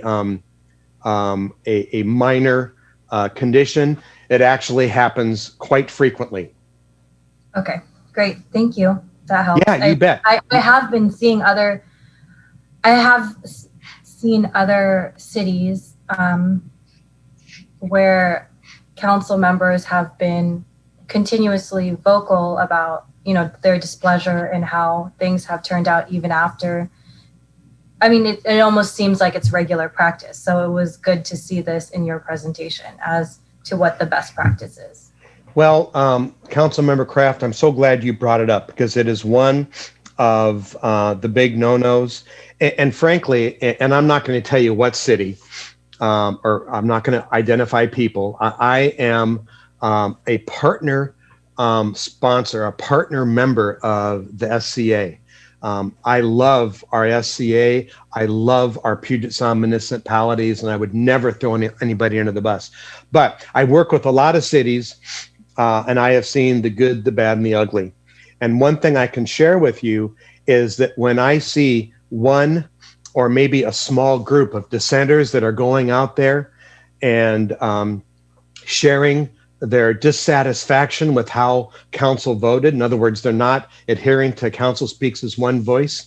There are two things. There's the chicken and the egg. Okay. The chicken is that they have a personal agenda, and those agendas can be, you know, very different. I'm not going to wade into those. But the egg is that they don't speak as one voice, and it actually denigrates the way the entire governing body is viewed or perceived by the people that hired them. And so it really has negative and long-lasting impacts. You know, you do something right, people will talk about it for a day. You do something wrong, they'll talk about it for a year. Okay, it's not fair, and if it's really egregious, they'll talk about it for 10 years. You know, there's a thing in customer service that says that if you do something really good, you know, you're going to have 30% talk about it. If you do something bad, you're going to have 70% talk about it. So it's an unfair inverse relationship. But we as leaders, not as owners of the city, those who hired us are owners of the city. And again, this is life according to Carver, and I happen to agree with it. Otherwise, I wouldn't be using their curriculum. I absolutely believe that we need to, as council, speak as one voice. Whether we agree or disagree with the final vote, we need to move on, and we need to put our city's health above our individual agendas. And so I'll kind of leave it at that. I really appreciate you bringing that up, Leandra. And if you look closely, you can see that there isn't just a handful, but there are several cities that are doing that. And what the dissenters, what they don't realize is they're actually damaging their own brand more than they're damaging the city's brand. But both brands get tarnished for sure. So thank you for engaging us in that conversation. And congratulations on your appointment, by the way. Thank you. Other observations, comments, or questions? You know, Andrew, this is Martin Moore. Yes, sir. Being one of the people that's been here the longest, I do appreciate a reminder of all this, and it's good to hear it because sometimes, and you know, in the past, we've gotten to the point where we're so detailed that we forget that sometimes we're policymakers, and our jobs look at the big picture and how do we move forward. Right. And so, you know, hearing this just makes me kind of continue to remember that's my job. Really is not to get involved with the little staffing issue, whatever it may be. I don't want to say staffing issues, but staffing, and not to get involved in that type of stuff. That's the mayor's job, and for me, it's just, what's our vision? What are the problems, and how do we solve that by being proactive and not reactionary? And sometimes I feel like we are. I am. I should speak for myself. And so, again, this is a good segment of your PowerPoint, and it's a good reminder. It's a good refresh for me. Well, Martin, I want to thank you for two things. One, I want to thank you for your observation, and two, I want to thank you for your courage. And I know that the only council member that's been on council longer than you is President Honda. And so I really appreciate your comments. And I think you're actually echoing and supporting what President Honda, what Susan shared at the very beginning, is that we all need a refresher. And that's what you're reinforcing. And I really appreciate your comments and your courage to take personal responsibility. That, sir, is the definition of leadership. So you shared the observation, and you demonstrated best practices of leadership, which we'll talk about after our break. So thank you. I really appreciate that. And by the way, I want to be really clear. I don't know the inner workings of Federal Way, and not a thing that has been presented has anything to do with Federal Way.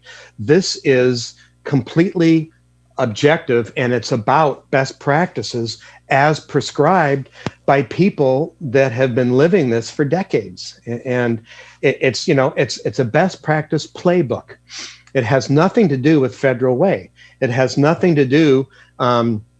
One of my clients is where I live. I live in Mill Creek, and we are a council manager form of government. And so when I speak with them, it's not about their particular condition or issues. The fact is that every municipality has situations and conditions they have to deal with. Some of them are within their control.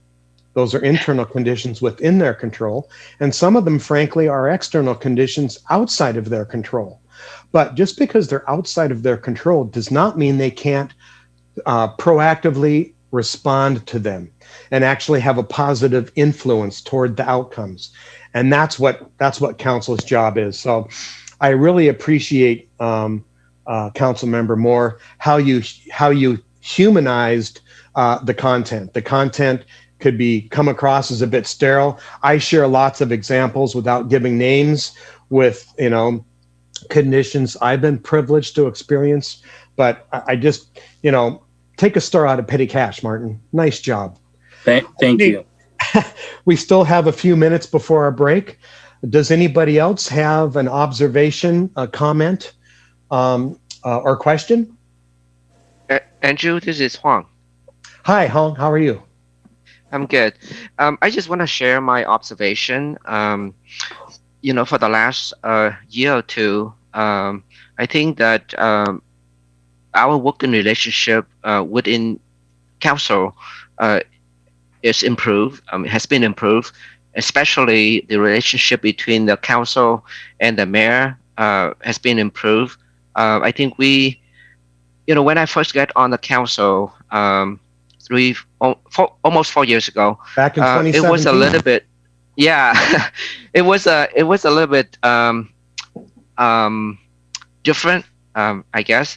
But now I think we are working closely as a team.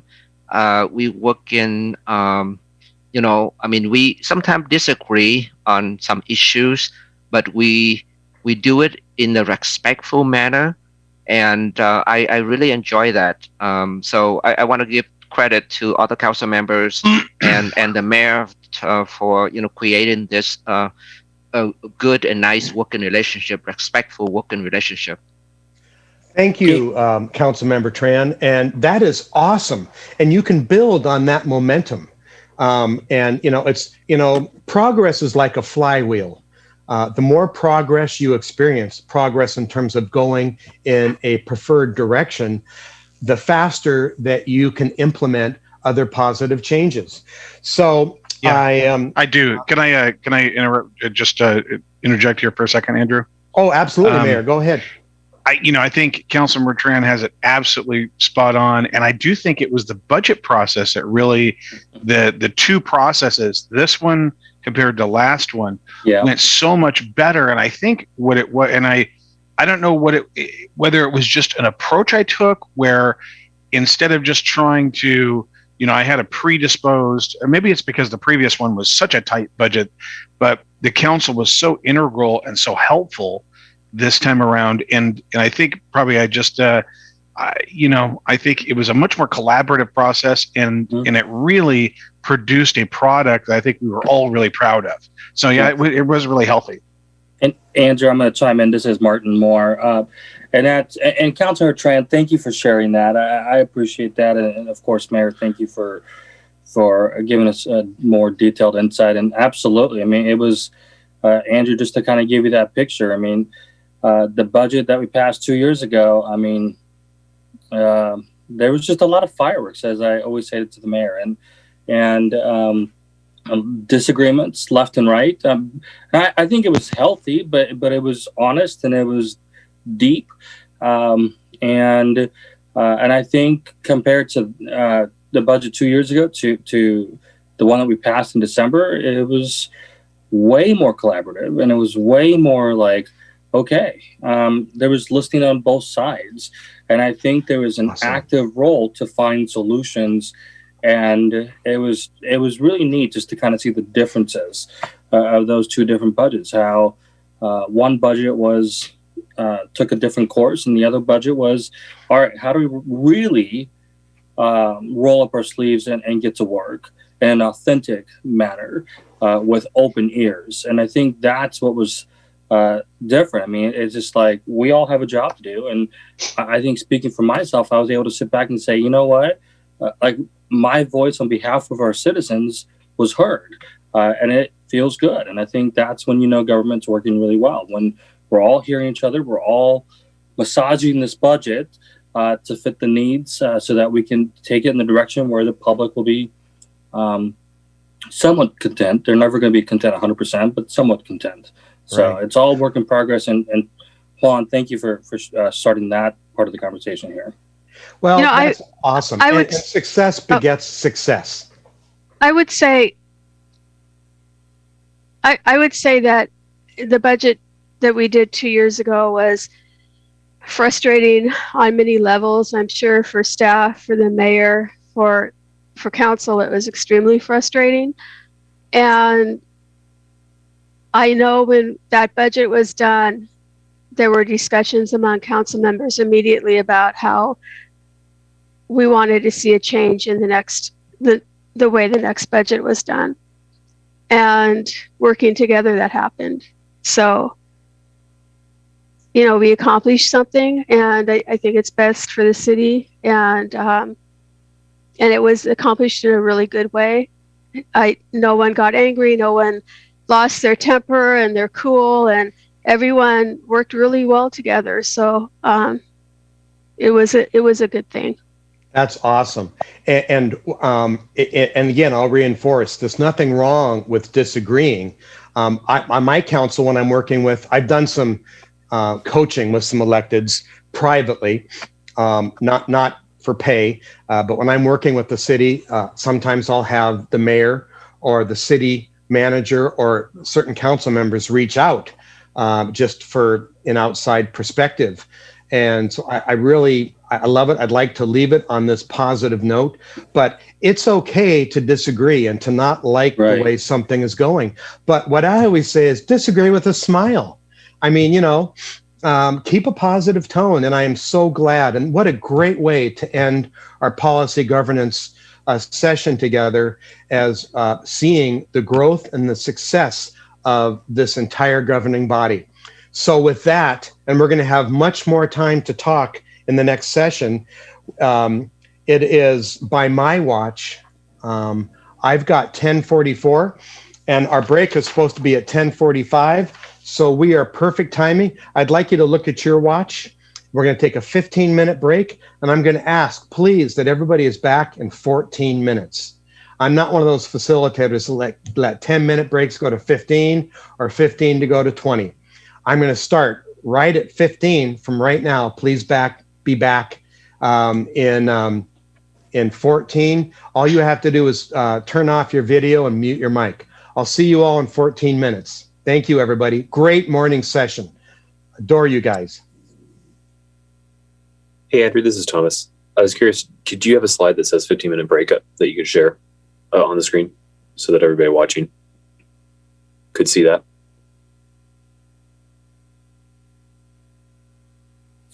Perfect. Thank you. Thank you.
Okay. It's been exactly 15 minutes. It's great to see all of you. And I am going to go ahead. And before we move into our last training session, I wanted to open it up to see if any of my electeds had any other questions or comments about what we've done or what we're about to do. You're just great for yourself. Pardon me? There you go. Sorry. I had to put my mic down. Sorry, it's Greg. Hi, Greg. Yeah, sorry. Oh, yeah, thanks. So I know going into leadership things and things like that, I think one of the first things that I've always operated on, and I think and some of the folks on the council know I bring this, and I've shared this with folks, at times when I where I work, I brought a sign one time from an outside agency visiting, and one of the 10 rules was like leave your ego at the door. And it's kind of funny because, at the time, it was probably about 12, 15 years ago, cultures change. And I got in trouble for putting that up. It was weird because I figured they weren't ready for it. So I took it down. I mean, I actually got the supervisor came to me and said, you need to take that down. I said, well, why? It's because, they think that's it's, they don't like it. I said, oh, really? Okay. I said, it had nothing to do with personal attitudes like that. When you come in, it was more like walking into a room and knowing that yourself and your instructor leaves your ego at the door, meaning that, you're more open to talk about different things. So, and one thing, with leadership things coming up, and that's one of the things that I've always kind of practiced on, have done. And I don't like grandstanding either. So I've seen many council meetings and other meetings where folks sometimes will want to make their point, and they're waiting to make their point. They make it in such a disrespectful and a negative manner that we were talking about. You can do it in a better manner, and you just make everyone look so disorganized, like the way. You're appreciate everything. You're really reinforcing points, Greg, that we're going to go over in terms of leadership. Mm-hmm. And it sounds like the culture of the organization that you worked for maybe wasn't ready for that. I don't know. That's interesting. Exactly. When you were told to take it down, first I was sad. Then I thought it had nothing to do with you. It had to do with the culture of the organization. Mm-hmm. And anyway, I appreciate you sharing that. And I think that this EQ session will be really affirming to you and your beliefs. And so I thanks for sharing. Does anybody else have any other comments before we jump into our leadership session? Okay, I'm going to share my screen again. And by the way, let me thank you for just an awesome morning. Now, I realize that I am facilitating the training, but I'm a subject matter expert in some of these areas. But to be clear, I'm in service to you. You are who I report to. So I just want to make sure that you get that I'm role aware. So let's go ahead and move forward. Zoom tries to freeze my screen, and I've learned to beat it. So EQ stands for emotional quotient. It's also referred to as emotional intelligence, more frequently called EQ. And it's about improving leadership and communications effectiveness. And many psychologists will tell you that your EQ is more predictive of your success than is your IQ. So many of us are viewed at IQ or intelligence quotient, but psychologists today really say, and EQ has really started gaining in popularity the last 10 years or so, but that EQ actually is more predictive of achieving results than IQ is. And so I just wanted to share that. I will go ahead and jump in. I want to start off by just showing you a little bit about the brain, because when we talk about EQ, we're talking about emotions. We're talking about awareness of our emotions. We're talking about control of our emotions. We're talking about being socially aware. So being aware of our emotions and in control of our emotions are internal conditions. Being aware socially of others' emotions or the group dynamics, and being able to be productive in managing group situations. Those are the 4 areas, but they all have to do with emotion. And so we have the executive function, which is the prefrontal cortex, or in this case, the prefrontal lobe. That's the executive state, not the emotional state, right? It's our cognition. It runs our speech, our expressions. In fact, I'm going to turn my camera off just so that my presentation doesn't stutter or get delayed. The next level is, in fact, the emotional center. And I'm freezing in. So our emotional state is the limbic system, and that's down in the basal ganglia, and it controls our emotion. It's our learning, which is tied to our memory, and it also tied to habits. Most of us live in habitual patterns, and that's not a bad thing. We do it to kind of free our brain up from having to recalculate brand new things. And the best way I can give that to you is, think about you're driving and you get a call, and you're driving from work to home, or you're driving from home to pick up your children at a child at a place that you always pick them up. You can actually think about this. You're on the phone talking to somebody, and you look back and you have no recognition of the travel that you've done. I mean, you know the path, it's ingrained, but do that same phone call and go to an address that you've never been to before. And this is what happens. Hey, Susan, I'm going to have to call you back. I've got to find this address. The point is that new place is not part of your memory or your habits. If it's ingrained as a habit, you don't even have to think about it, and your brain's going to do it. Okay, then we get to the lizard brain. This is the survival state, and it's essentially the brain stem, and it's instinctual. And this is our flight, fight, or freeze tendency, okay? And so this is what people experience. They experience our executive cognition, our speech, and our expressions. And if things go really bad, they'll experience our lizard brain, or we go into survival mode, right? But the way we can control both is through really understanding and strengthening our emotional state. And so I just kind of wanted to share that. I mean, we've got our frontal cortex, we've got our parietal cortex, we've got our occipital cortex, which is vision, and then we've got our temporal lobe, which is where the emotional state is.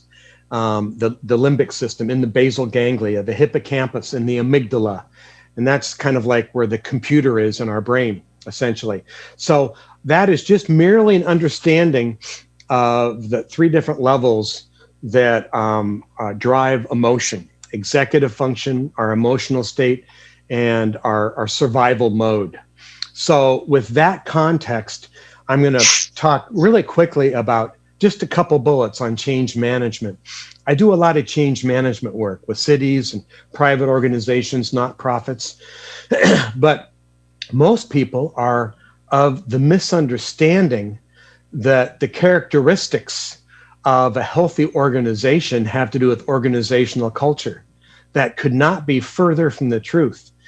The health of an organizational culture is not about the organization at all. It's about the characteristics of the people that are in that culture and their state of mind and their emotional intelligence and the health of those people. It's not about an organization, it's about people. And I know that we can all intellectualize that and go, of course, there's no such thing as a healthy organizational culture. There's a healthy culture because of the healthy people that are living and driving that culture on a daily basis.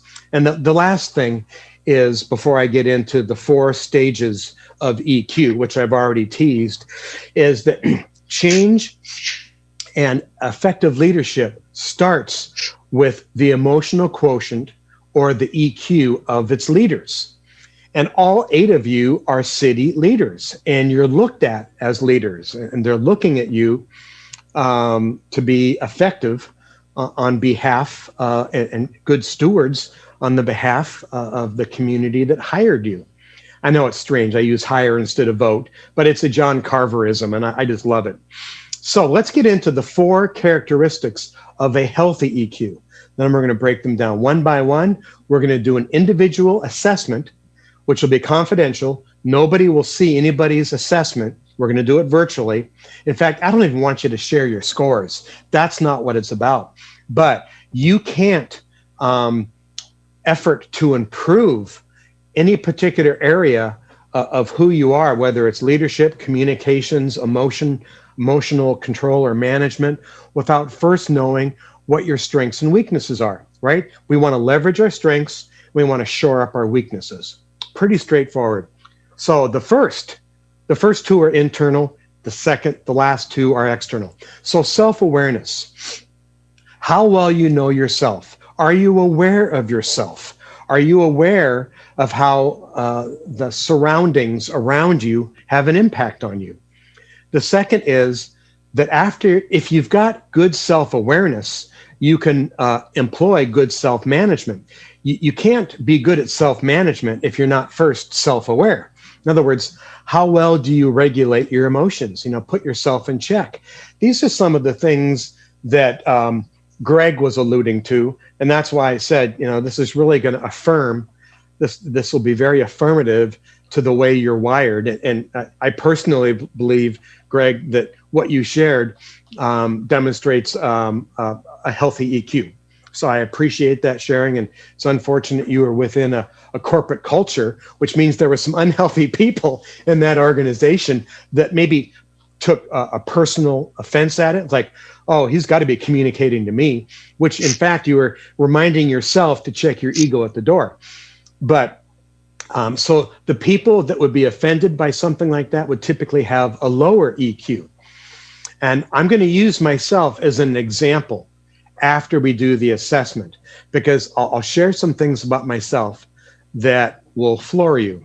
It'll really surprise you. By the way, I started formally studying EQ. I was even paying for lessons in 2016. So I was fortunate enough to be nominated and selected to do a TEDx talk. It was one of the most amazing experiences of my life. I thought I was a great public speaker. And I said, I'll just fly through this. I did not know how bad I was until I got into this training. And it was wonderful. But one of the speakers was an EQ expert, and she spoke on EQ. And I actually hired her to help me. And this is where I've learned from self-awareness, or in many cases, the lack thereof. I'll get into that in a moment. But this is how I've come about this. And what I'm sharing with you is not the world according to Andrew.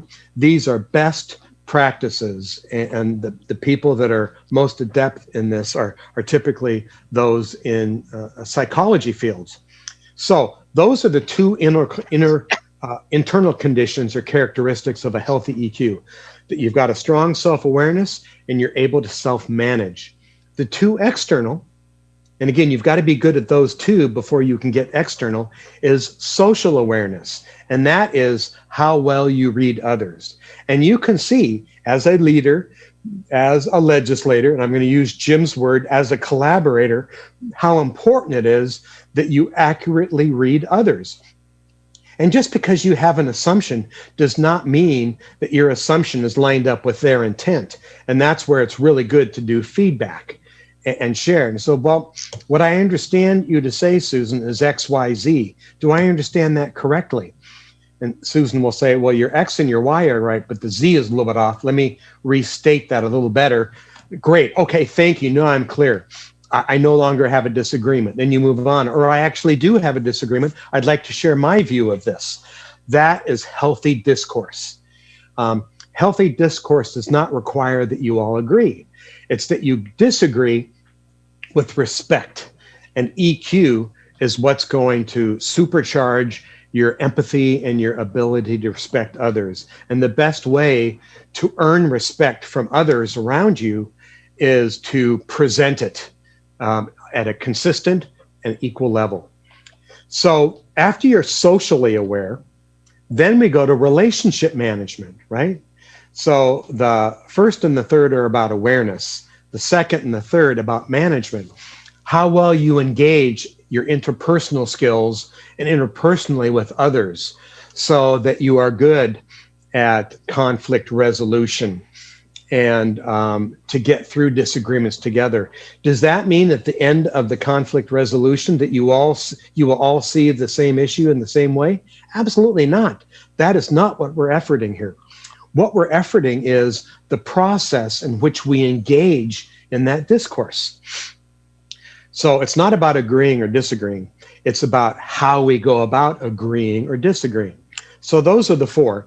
And so what I want to do now, I'm going to keep my time here, is I'm going to unpack each of those one at a time. Each of them have four unique characteristics. Each of the four have their own sub-4 characteristics. So first of all, what is EQ, or emotional quotient?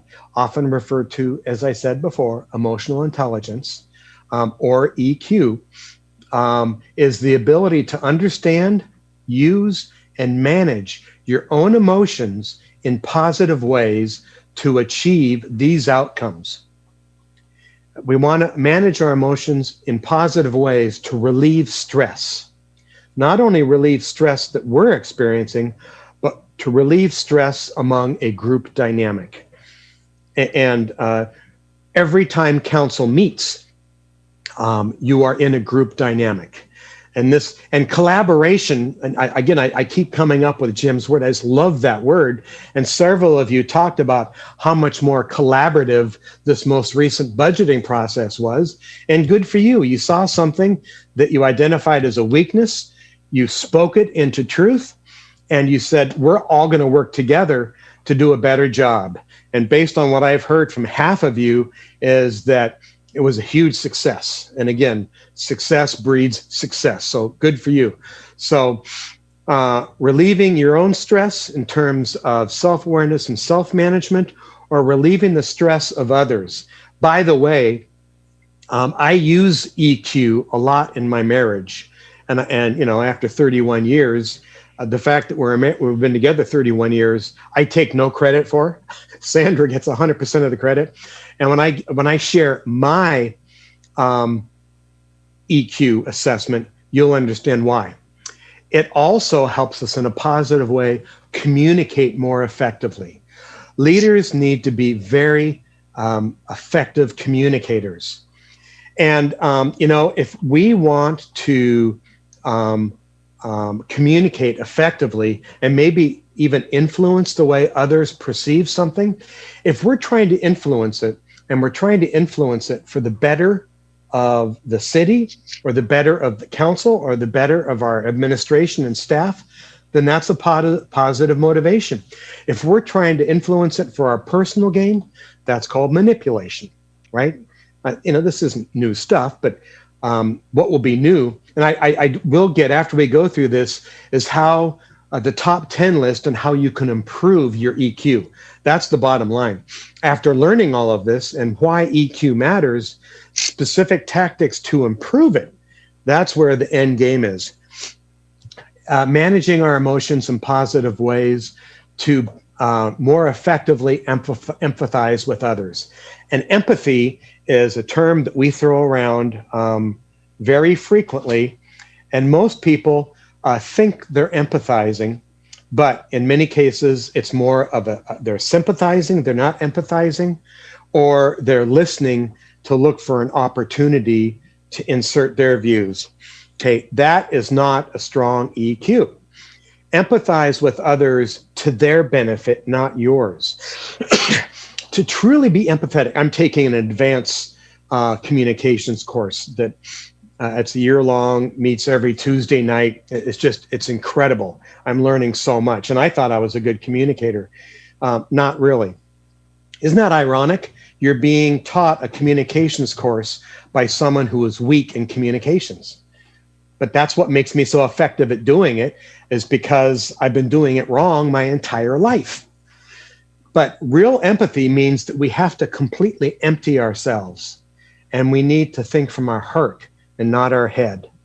And if you are empathizing with somebody and you are actually then trying to think about what you're going to say in response to somebody sharing something that maybe is a pain point, then you're not empathizing. All you're doing is you're thinking about what your response is going to be. And if you're thinking about what your response is going to be, I can tell you that you stopped hearing them. Your mouth might not be moving, and you might be giving the illusion that you're listening, but you're not hearing. So you have to completely empty your vessel to truly empathize. And I'm not going to get in any deeper than that. But empathy is much more difficult than people realize. It helps you overcome challenges. And this is what's huge for leadership and governing bodies, to help diffuse conflict. And not only diffuse conflict amongst the governing body, which you obviously demonstrated success in a new and improved budgeting process that was far more collaborative, but also diffuse conflict among those who hire you. You know, the voters, the business owners, the residents, the citizens. They can look at something very differently that you want to do as a vision that you build policy and resolutions around, and they could have a very different view. But if you're truly empathetic, you will go, okay, you disagree with this. Tell me about what you're thinking. Tell me about how this comes off to you. I want to hear from you. That's how you begin an empathetic two-way conversation that de-escalates, right? We use EQ to de-escalate a situation. Okay, so now let's break each one of these down one at a time. So number one, you'll remember, is self-awareness efficacy, self-awareness, so that you recognize your own emotions and what the triggers are. If you're able to identify what triggers a painful or hostile or negative emotion, if you can get out in front of it, then you can manage it. So knowing your triggers, and I'll talk more about triggers in terms of your body's physiology. So I'm going to ask a rhetorical question, and the same thing, I can't see you. So if you have a question, I want you to jump in and just say, hey, Andrew, this is Martin, I've got a question, etc. So please do that. But this is what I mean by triggers. Have you ever been in a situation, and I know that that's why it's rhetorical, where something is happening around you, usually it's one person or in a group dynamic, where you get a pit in your stomach or a knot in your throat? You actually are experiencing physical sensations that are tightening you up and you're getting tense. We have all felt that. Okay, something triggered that emotion. But if you can get out in front of knowing how your body feels when you're about to go to that dark place, then you can manage it. If you can't be clear on what triggers your emotions, positive or negative, you've really got to be in touch with your body so you know what happens to you that is your advanced clue to these emotions that are welling up in you. I'll talk more about that when we get into the solutions. So self-awareness efficacy also means that you recognize how they affect your thoughts and behavior, right? Your behavior is a result of your thoughts. Your thoughts are a result of the emotions that were triggered. Sometimes we trigger our own emotions. Sometimes we spin out of control. We think about something in our past. I mean, it could even go back to our childhood that left us, with a little bit of scar tissue. We got a little bit of baggage. Psychologists call it FOO, family of origin, right? I'm not going to get into that. But the point is that sometimes we are our own trigger. But so we've got to be aware of that. But we also have to be aware of how these emotions affect our thoughts and then behavior. Thoughts lead to behavior. Behavior are verbally, visually, and kinesthetically obvious to those around us, even if we're not aware of it. You understand your strengths and weaknesses in terms of self-awareness. Well, in these conditions, I'm very self-aware. And in these particular conditions or situations, my self-awareness goes out the window. The last one here. And by the way, I will give this copyrighted presentation to Jerry Lynn. And so you will have this So you can refer back to it. So let's move on to self-management. Now we're going, how do we be efficacious around self-management? If you're good at self-management, that means you're able to control impulsive feelings and behaviors, right? Feelings, those are the thoughts, okay? A feeling is the result of either a met or an unmet need. That's what generates feelings. We experience the feeling before we realize the need that's generating those feelings. But we're not thinking about our needs. I'm feeling like this. And then that results in overt behavior, which would be either positive or negative. If you have good self-awareness and you're able to control your impulses and feelings that could demonstrate or that you could act on negatively in your behavior, everybody's going to see that and it'll be clearly visible. You'll start generating the pit in the stomach around those or around you. Okay, self-management is also that you're able to manage your emotions in healthy ways. And this is where we'll get into the solutions. Now, this is a little bit easier said than done. You first have to recognize that these emotions or feelings are welling up in you. You've got to understand physiologically how you feel it in your body. We all have ways that we can tell, I'm getting tense. The third subcategory under self-management is that you're able to take initiative, to follow through on commitments, okay? Rather than letting impulses or potentially negative emotions that kind of generate unhealthy behaviors, if we're good at managing those impulses and those emotions, and we're able to take a positive initiative and follow through on our commitments, then that is a demonstration of outstanding self-management. And the last is that if you're really good at self-management, you're able to adapt to changing circumstances. And sometimes circumstances can change by the minute. I mean, if it's an urgent situation. So first responders are trained on how to manage their emotions and their behavior and the proactive initiatives or reactive initiatives they take in a really scary situation. I was reading one of the news briefs of the first responder, a sheriff in LA County that was the first one to come on that horrible accident Tiger Woods came to. And he got there before the EMTs, the fire department, and the aid and all that. And it was very clear to the officer that the injuries were substantial. And in the press release or in the press session, he was brilliant. He was trained in public relations. He said, I'm not a doctor, so I can't really address that. The fact is, I heard later what he saw must have been absolutely horrific. Something that most of us that are not first responders, we would have had to turn our head. And I'm not going to get into the detail there. Most of us have heard the story. But what he did is said, I don't have the equipment, the technology, or the training to get you out. So I think it's better if I just sit here and wait for our emergency medical team to show up. And so he just talked to him and he asked him questions. And he said, what is your name? And then he says, do you know where you are? Do you know what the date is? These are things that doctors do in a concussion protocol, right? Every time you see an NFL player go and the tent gets thrown over the top of them, they do things looking at the eyes and dilation. They ask them a bunch of questions. They'll ask them a couple questions more than once, but in different ways to see if they get the same answer, right?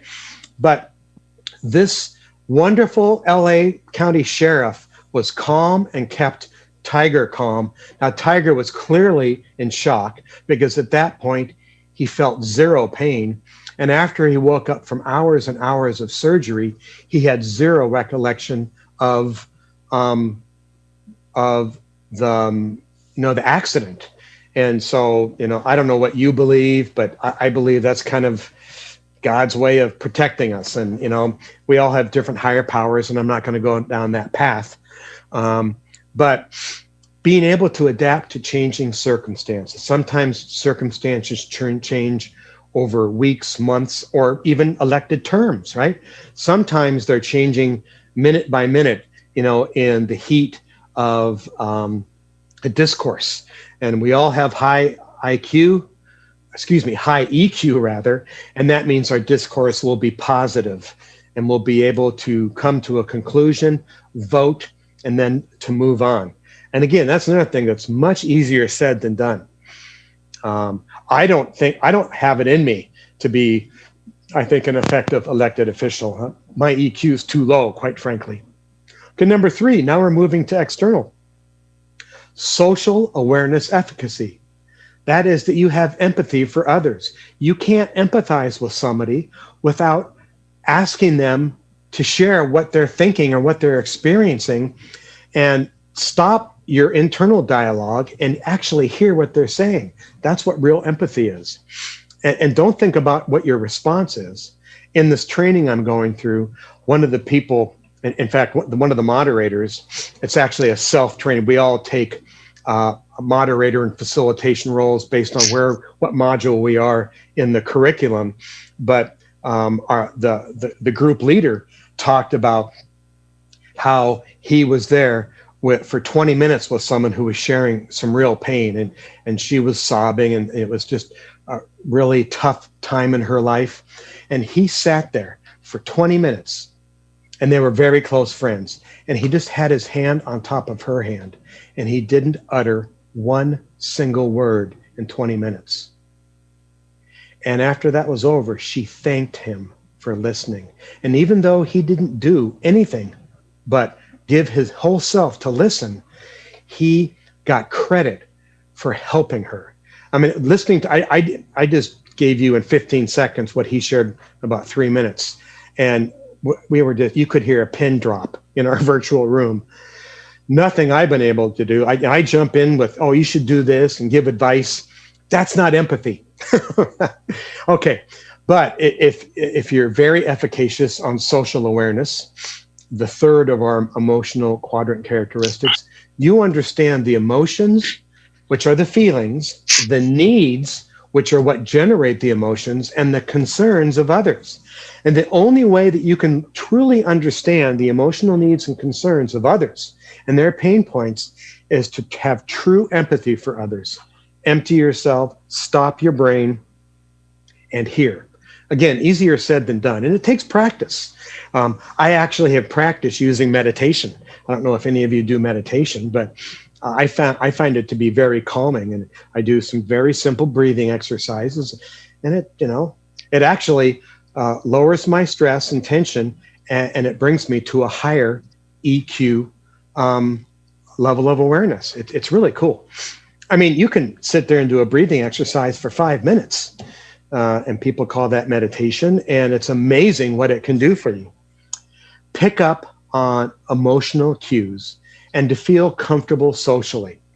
And so the example I gave of my team leader in this advanced communications course, when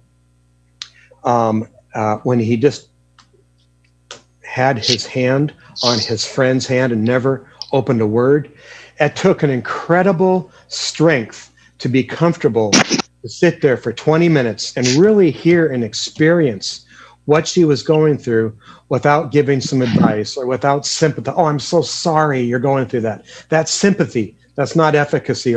Well, you know what? Had you thought about trying this next time that happens? That's not empathy. That's advice. Leaders tend to get used to giving advice. That's not empathy. You need to distinguish between the two. So when you have to be comfortable socially, you not only have to be comfortable with chaos going around and a lot of people talking at the same time, but you have to be comfortable with, and this is more difficult, in a period of silence. Andrew, this is Leandra, do you feel like this characteristic has been especially difficult during the virtual setting? Because I know for myself, at work and even in council meetings, it's difficult to pick up on emotional cues when we're all in a virtual setting and trying to be able to know when to step in or step away. By the way, step in or step away, that in itself is a demonstration of good EQ. So, Councilmember Kraft, you are 110% correct. 70% of communications is nonverbal. And if you can't see somebody, their face, or see if they're squirming in their seat, I'm sitting here moving around squirming, you can't even see me. I have my camera turned off so that we don't experience latency in the presentation and that my audio doesn't stutter. Now we're in, late Saturday morning, and there's not a ton of demand on the bandwidth as it would be Monday morning when everybody's, stuttering and all that. But Leandra, you're 100% correct. It is far more difficult. And that means we have to be far more attuned. And while we can see them, hopefully when you're in council meetings, everybody has their video on. But seeing, and this is where that's more difficult. I literally, when I'm in these situations, I will close my eyes and listen. And when I do that, if the camera is not on me and I'm listening to people that I am moderating or that I'm facilitating, I will close my eyes and listen to what's being said. And then it gives me a better and more accurate intuition on the emotions, the needs, and the concerns of those around me. And we talk about group dynamics, but essentially group dynamics are a combination of a lot of individual emotions, right? And they can play on each other. So you are 100% correct. And the virtual environment does make this more difficult. And I actually have been a Zoom power user. I became a pro subscriber for Zoom 2 years before the pandemic. So I've been very comfortable with this. I have clients in all 4 time zones. And so, but as I was experiencing challenge myself, right? The teacher and the professor is experiencing challenges. And I did. I really summoned my self-awareness and self-management, social awareness and relationship management. I really had to dig deep, and I had to not be reactive and to really listen. And one of the weaknesses that I have is that I have a tendency to talk over people. I do it face to face, and I even do it more over Zoom. And it is not a power play. It's lack of awareness, and it hurts people. It causes them pain. It's irritating. It's frustrating, and it's a blind spot for me. And so I have been even more dutiful when we're in an exchange to when someone is wrapping up what they're saying, is that I will wait a full second or two after I think they're done before answering the question or participating in the contribution. My wife will tell you that I talk over her all the time, or she'll be answering a question that I asked of her. And mid-sentence, as soon as I have the data I need, I go, I got it, thanks. That's horrible. It's actually abuse is what it is.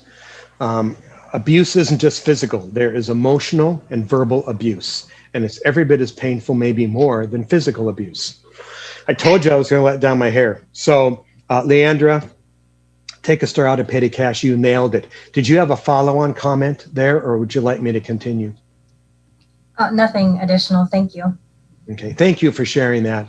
I should have brought that up, and it didn't occur to me, but 110% right. I couldn't have put it better myself, so I'm not going to try. So really it's about, and what she's saying, and she's so true, is it's much more difficult to pick up on those emotional cues, emotions, and feelings when you're going through video conferencing. Anyway, next, the last subcategory under our third EQ characteristic of social awareness is that you recognize the power dynamics in a group or organization. And in most groups, I mean, you've heard of the Myers-Briggs, the quadrants. You've got introverts and extroverts. You've got feelers. You've got judgers. You have intuitors. You have all these different areas. And we all have parts of all 4 of those quadrants, but we are dominant in one. And so in group dynamics, you might have one or a few people in the group that are more comfortable in their own skin, that are more extroverts, and that are a little bit more demonstrative in their speech. I would fall into that category to the point of it being a weakness. I mean, there's pros and cons to that. But the point is, when I'm facilitating, I remember doing this for a hospital district, which I will not name. And one of the commissioners in this hospital district was very demonstrative. And I could tell that some of the other commissioners felt verbally and emotionally abused by this individual. I'm not going to say she or he or whatever. And so I realized the power dynamic in the group. And so the idea is you don't just cut the legs out of someone who's an extrovert type A controller like I am, because then you create conflict. You create the opposite of what you're trying to generate. But what you do is you start to physically, verbally, and auditorily be more obvious in your empathy towards those that are feeling the pain. And I remember once this was a full 2-day session that we were going through. It was a strategic planning session. About halfway through the morning on the second day, this person, she or he, kind of went off and got very aggressive. And the aggression was pointed at me in my particular communication style, or my facilitation, not my communication style. And he was really letting me have it. So I talked about how that 70% of, in fact, I'm going to turn my camera on here. I need to actually demonstrate this to Councilmember Crosspoint. So I'm back in the room. I've got my arms folded. I'm listening, and this person is just going off. And they're about 12 feet in front of me. It's a U. I'm in the middle. And so I take my hands, I put them to my sides, I drop my shoulders, I completely remove every potential clue to aggression. I let go of everything, and I slowly walked up right in front of him within about 3 feet. And I turned my head, and I just looked at him, and I smiled. And I said, I really appreciate the coaching. And I said, if you're good, I'm going to get us back on the agenda. I said, I know what you say. There's truth to that. And you may never want to hire me again, but thank you for having courage. And it just took all of the air out of his balloon. And this commissioner played nice the rest of the day. So you can physically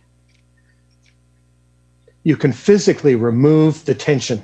And by taking the tension out of my body and thanking him for his contribution and asking permission to getting back to the agenda, he went, well, yeah, sure. And he played nice the rest of the day.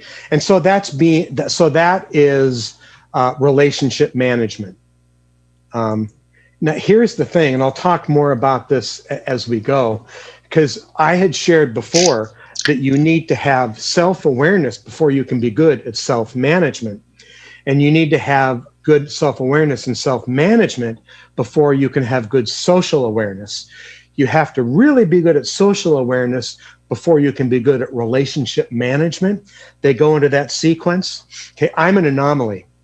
My social awareness and social management absolutely suck. I am in the basement. My wife, on the other hand, she could teach a master's level course. She wouldn't, but I'm just saying she's qualified to. However, so those two I'm really bad at. And the reason I'm bad at self-management is because my weakest link is self-awareness. I'm not self-aware. But in professional situations, all of a sudden my awareness goes up because I'm in a servant role. My job is in servitude to all of you. And I darn well better be a good steward of your time and talent. You're paying me to do so. And so I need to make it a safe place for you to be part of this conversation. And I know that not everybody has contributed, and that's just fine. I'm not about to pick people out, but it's my job to make it a safe place for people like Martin and Greg and Susan and Hong and Jim, and whoever, just speak, share. Some people prefer to listen and not share. I'll share one thing really quick, and it's really not going on a bunny trail, but it's when I first understood the difference and the power behind silence. So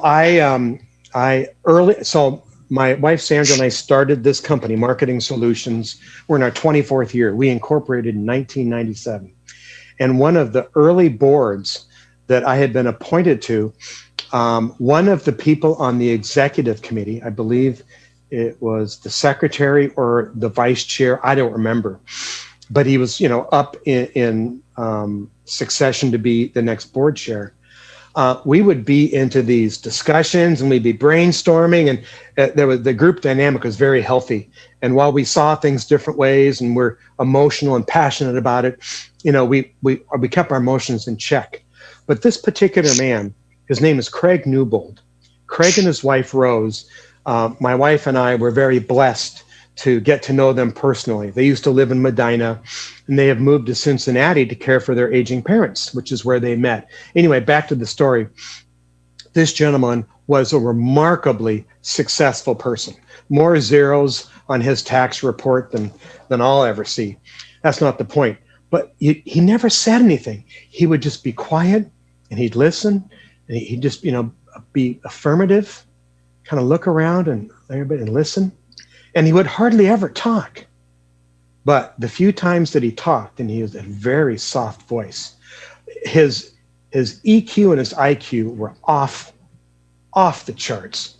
But whenever he did talk in a very quiet voice, we're all kind of bouncing all over the place, everybody would just be quiet and listen. They kind of tuned toward him. Remember the old TV commercials? When E.F. Hutton talks, everybody listens? Some of you might not be old enough to remember those commercials. But every time he spoke, we were all thirsty for his wisdom and what he had to say. And so that the quietest person in the room could very well be the smartest person in the room. So anyway, I'm going to turn my video camera off again. So let's move to the fourth characteristic. And my Zoom has frozen me again. Here we go. Okay.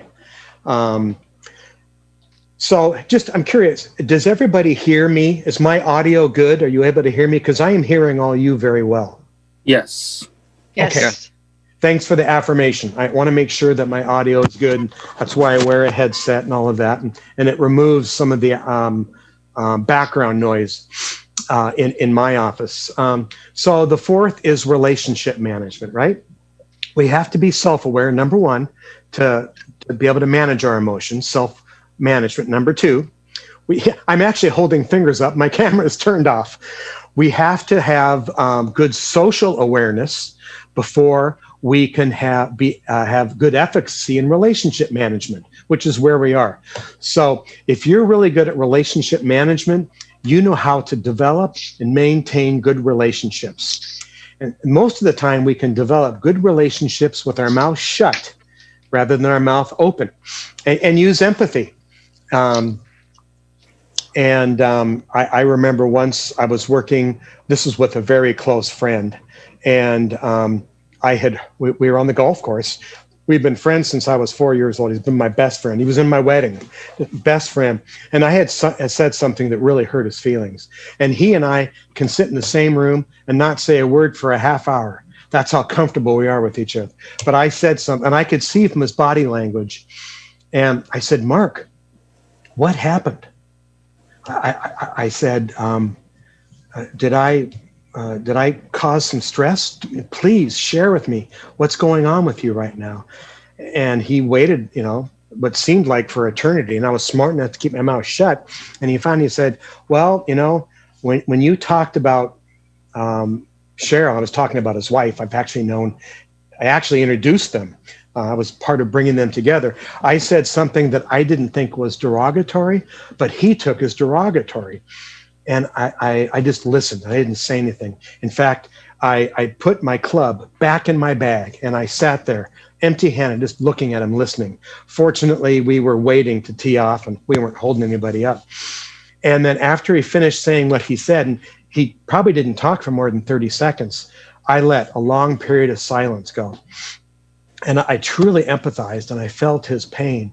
And I realized that while I am not responsible for his emotions, I need to be responsible for mine. And he felt comfortable enough to share something that he took offense to that I said. I led a long period of silence. And I just said, Mark, thank you. Thank you for sharing that with me. I said, I wouldn't have known. And I said, thanks for loving and trusting me enough where you could, share the truth. And it was just, it was huge. We hugged and we teed off and we had a great golf day. So just some, maintaining good relationships is with empathy and your mouth shut, not your mouth open. The best thing to do to develop relationships is to ask meaningful questions and then shut up and hear the answer. Again, something I have trouble with personally. I'm a little bit better at it professionally. The second category under the fourth characteristic of relationship management is that we communicate clearly and we want to inspire and influence others. I actually talked about this a while ago. And I said, if you're inspiring and influencing others to the benefit of the broader group or the broader community, good for you. That's EQ. But if you're actually doing it for your own agenda, which I've done, I could probably write a book at, that's manipulation. You're going to find out how low my freaking EQ is. And you're going to be going, how is he so good at teaching a class that he is so devoid in? Well, there's actually some science behind that. 3, work effectively in a team environment. So are we talking about what you as council members and as what the mayor does with council, in collaboration with council, and as the leader of the department heads and everybody who is operationally running the city? I mean, don't you see how this is all about effective leadership? You work effectively in a team environment. And I've already used this example, but one thing I've been getting better at is when somebody in a board situation says something that I don't disagree with, rather than saying, well, I disagree with that, I'm going to say, well, I want to make sure that I understand you here. Are you saying X, Y, Z? And if they say, yeah, that's exactly what I'm saying. I said, great. I said, thanks for confirming that. And I said, I want to share how I view this a little differently. And then I share with a smile, calm. In fact, when I share something that's in contrast to what somebody else is saying, instead of talking louder, which is what 90% of us do, we're not even aware of it, I start talking a little quieter. I says, well, the way I see this is, and because then I'm not creating conflict. I'm sharing a different perspective. And then I'll conclude that I said to the person that I have a different perspective of, and I said, I'd really love your feedback on that. And then just listen. And it's amazing that those simple little techniques, how it opens up the world. And when you do that, when you empower others to be leaders, do you realize how much respect that you earn as a leader? I mean, it is just amazing. I've had several mentors. I can't even get out of my way half the time in terms of leadership, communications. The first time I was the CEO of a good-sized organization, I was 34 years old. And while we orchestrated a very effective turnaround, I look back at all the mistakes that I made and just how horrible my EQ was and how immature I was and how ill-prepared I was for leadership. But I realized that I had 4 really good mentors on the board of directors. And I was on the board, and so they knew of me, and that's why they came at me when our CEO retired. But, I stunk it up. But I've had good mentors. Then the last one here is that you're able to effectively manage conflict. So I use the example of this health district commission. The way I managed that conflict or that verbal attack was not by a counterattack. That's just throwing gasoline on the fire. I took all the energy out of my body and I approached him, got right in front of him, but not too close. And I just let all of the tension out of my body, just tilt my head a little bit and smiled, and I thanked him. He had nowhere to go. And by the way, I was sincere. In anyway, I'm not going to continue that advancement, that conversation. But that was a way to diffuse tension and a better way to manage conflict than raising my voice. So there we go. So what we're going to do now, well, before we go any farther, let me come up for air. Before we do our self-assessment, and again, it's confidential, nobody's going to see your scores but yourself. Does anybody have any questions that they have before we do our self-assessment? Andrew, this is Greg Russo. Hi, Greg. I had a question. Have you ever come upon, when we were talking about empathy, you talked about professional and personal. So there's a point in there where you turn that off, correct? Turn what off? You turn your empathy off between professional and personal. Well, I wouldn't call it turn it off. I would say it'd be like a sliding. I would move from my professional empathy to my personal empathy, which, by the way, is more important of the two, to my professional empathy. So I appreciate what you're saying, but rather than turning on or off a light switch, I just adjust my focus. Does that make sense? It does, because the only reason I'm asking is because I am a first responder. And compassion. I'm sorry, I didn't hear that. You're a what? I'm a first responder. Oh, okay. So the compassion fatigue that we see over years, where you turn that empathy off because you see so much at work and you come home, it's not as, I would say, heightened as usual, and it's an ongoing thing with between firefighters and police, because they see so much that when you get home, it's more like, I don't want to listen to it right now, and so that's why I asked you that question, because it's there. I have to check myself all the time, and sometimes it's hard, because if you've gone through that for a whole day and you come home, it's kind of like you don't have that same level. Right. It's like you're spent. Well, I really appreciate you clarifying, and I demonstrated what not to do. I started answering Greg's question before I really understood his question. And so thank you for bringing me into clarity. And so a couple things occur to me. One is, most importantly, thank you for your service. The next is that first responders, you are exposed to visuals, audio, conditions that, over 95, 97% of us will never experience. I think about this also, it's true for the military. And PTSD is a real thing. Exactly. It's a disease. They've been essentially abused. And so it's not to be taken lightly. So what I'm hearing you say, Greg, is that when you are professionally dealing as a first responder, you have to have a very heightened sense of being able to adapt to very sometimes scary situations that are alive and changing very quickly. And you've got to, keep track of that. And then the idea is, what I think I'm hearing is that when you come home, you need to be able to turn it off, or it's going to mess you up forever. Another thing I think I heard you say is that when you come back from your professional state of empathy and managing just conditions that are beyond the ability of a lot of us, that you feel kind of spent and you've got nothing else left in the tank to personally empathize with family members. Is that kind of what you're talking about? It's correct, Andrew, because that's something that I have to work on. And me also being a company officer, I've also been told you need to turn it off when you get home, right? Because on situations where you have to take control of everything, you're so used to that, just like you said. So used to that, okay, you do this, I expect you to do that. You get home, my wife is saying to me, you're not at work. And so it's kind of like, okay, crank it down some.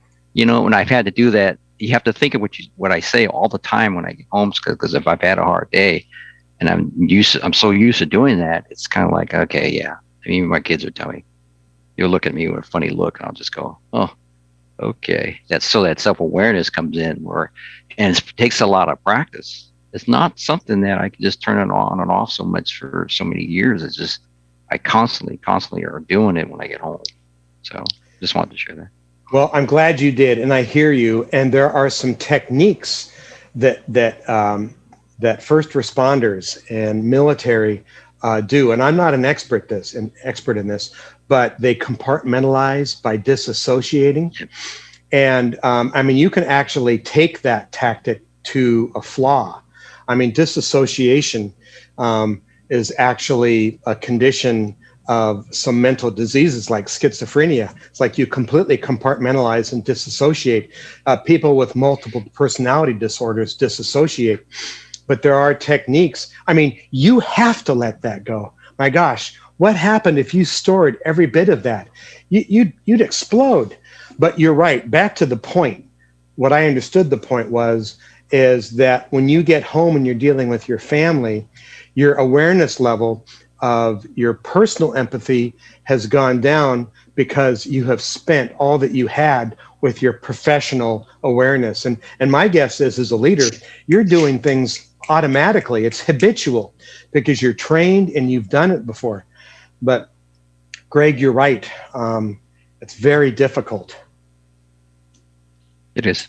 And so you have to weigh that too, between your job and then coming on council too, right? Because then you turn it back. You have to turn it back on. Really, it's basically what I do.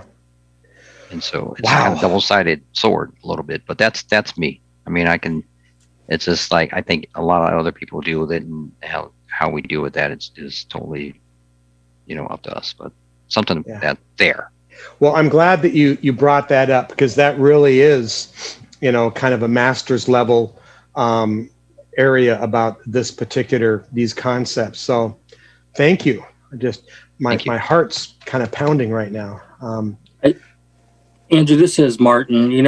I think it's interesting because, Greg, I appreciate what you just shared and being vulnerable with us as a group. I mean, it's just kind of a reminder that we work with so many different professions on the city council, from DSHS, with Councilmember Tran to Councilmember Baruso, even to Councilmember Kraft, in her prosecutorial role, and with Councilmember Dawson, Asafa Dawson, with housing. It's like we're all coming from different emotional backgrounds, and it's just kind of really kind of interesting to kind of be able to step back and just say, okay, to help us understand each other a lot better.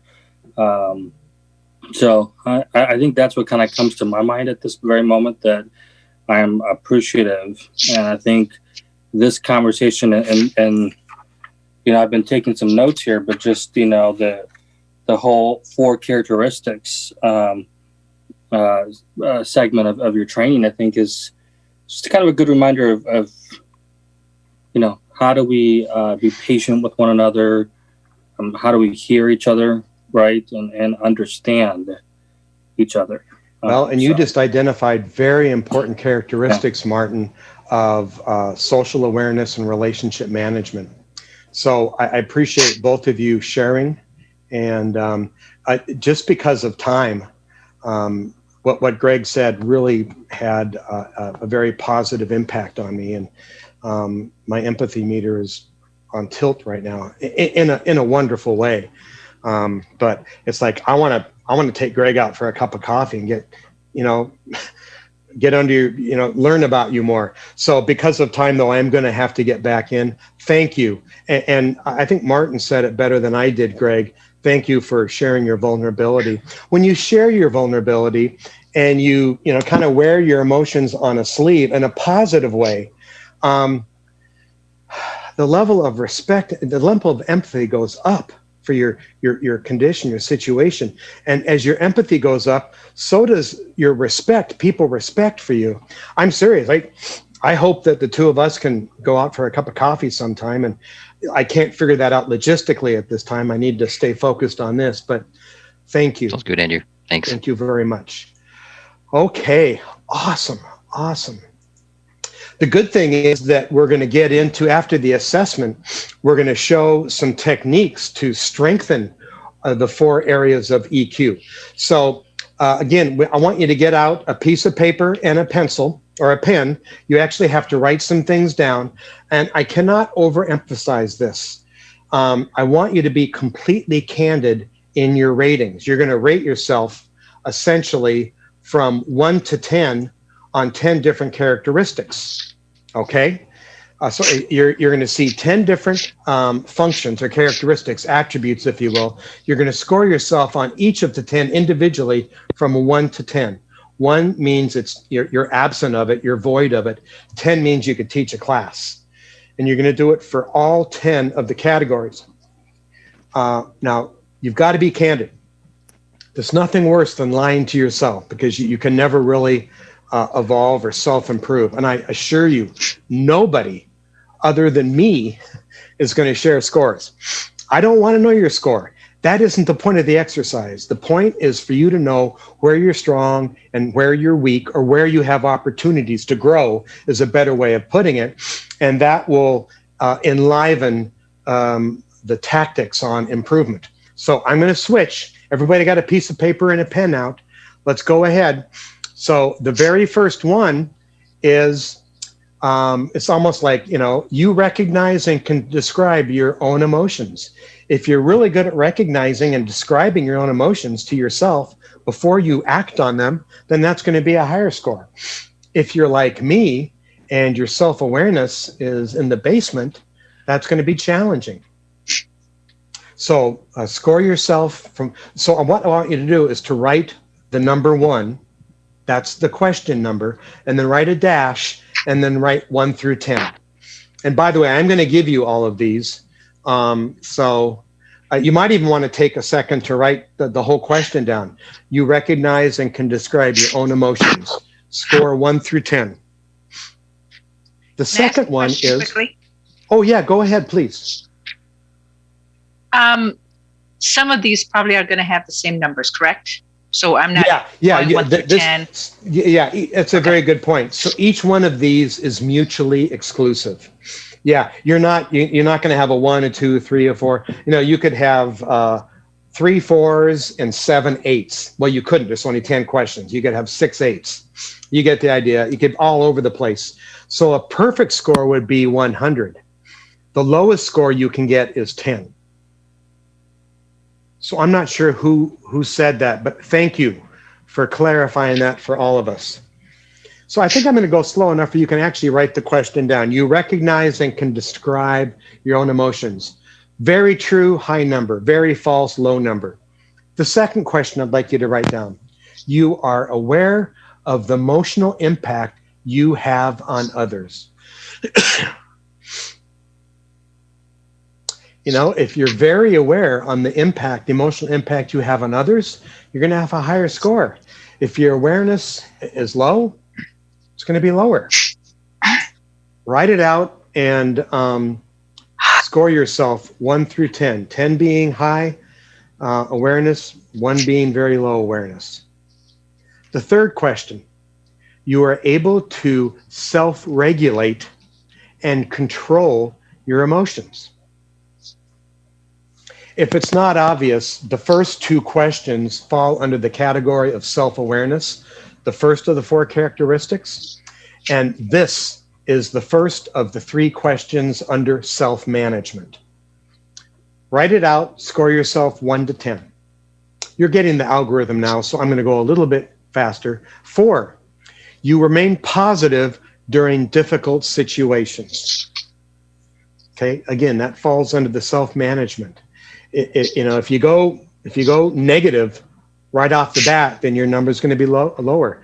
If you can demonstrate some of the positivity that we have experienced, most notably, I think, from Leandra, Greg, and Martin. I'm picking on you because you have all gone out there and you've shared some things. You've gone out on a limb and shown your vulnerability, asked outstanding questions, made outstanding observations, and you're not better than anybody else. You could not utter a peep the entire day, and you might have the highest score. You might be the best one in the room.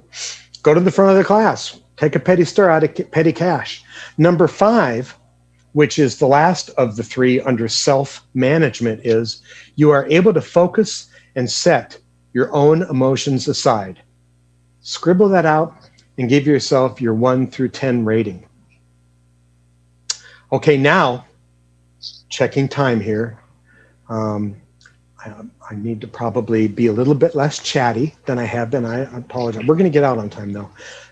6, which is the first element under the social awareness. You are attuned to others' emotional experiences. And so, you know, if you're on council, you're looking at 6 other council members and a mayor. You know, how attuned are you into their emotional experiences? If you're really there, then you're a high number. If you're not there, low number. Number 7, also under social awareness. You demonstrate empathy towards others. Now, a lot of my scores are really low, I'll tell you, but this is one area where even since I was a child, I've been good at this. However, I confused a lot of what I thought was empathy with sympathy. They're actually very different issues. So maybe I don't score quite as high on empathy and I score higher on sympathy. Empathy is far more powerful, by the way. Okay, the last question under social awareness, number 8, is you are aware and can adapt to group dynamics. Write it out. I heard somebody's big sigh of relief. I don't know who it is, and I don't care. But you know, breathing really is a way of letting negative feelings out. Write it out. You are aware and can adapt to group dynamics, and write your score. The last 2 questions of the 10 fall under relationship management, and they are: you are able to disarm conflict and solve disagreements. The way that's written is very powerful, and this is stuff I've been trained in. I'm not good enough to put all this together. These are just best practices that I have experienced and learned from some of the best practitioners in EQ. And I told you that I paid a psychologist who is expert in EQ to train me in this, just because, one, my EQ was so low, and I didn't really think about being a trainer at that time. I was really trying to improve some of my own issues. And then number 10, the last one under relationship management, you build relationships and foster collaboration. Boy, if those last 2, well, they're all part of leadership, but if those last 2 are not like the peak of leadership, I don't know what are. And by the way, both Martin and Greg, on separate points, have had the courage to share some of their own vulnerabilities. And I am telling you that those are attributes of very, very strong leadership.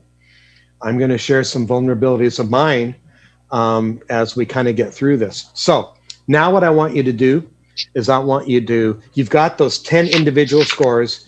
Take a calculator, use your head, whatever, add up your total score. You're not telling anybody, just your total score. So go ahead and add those up.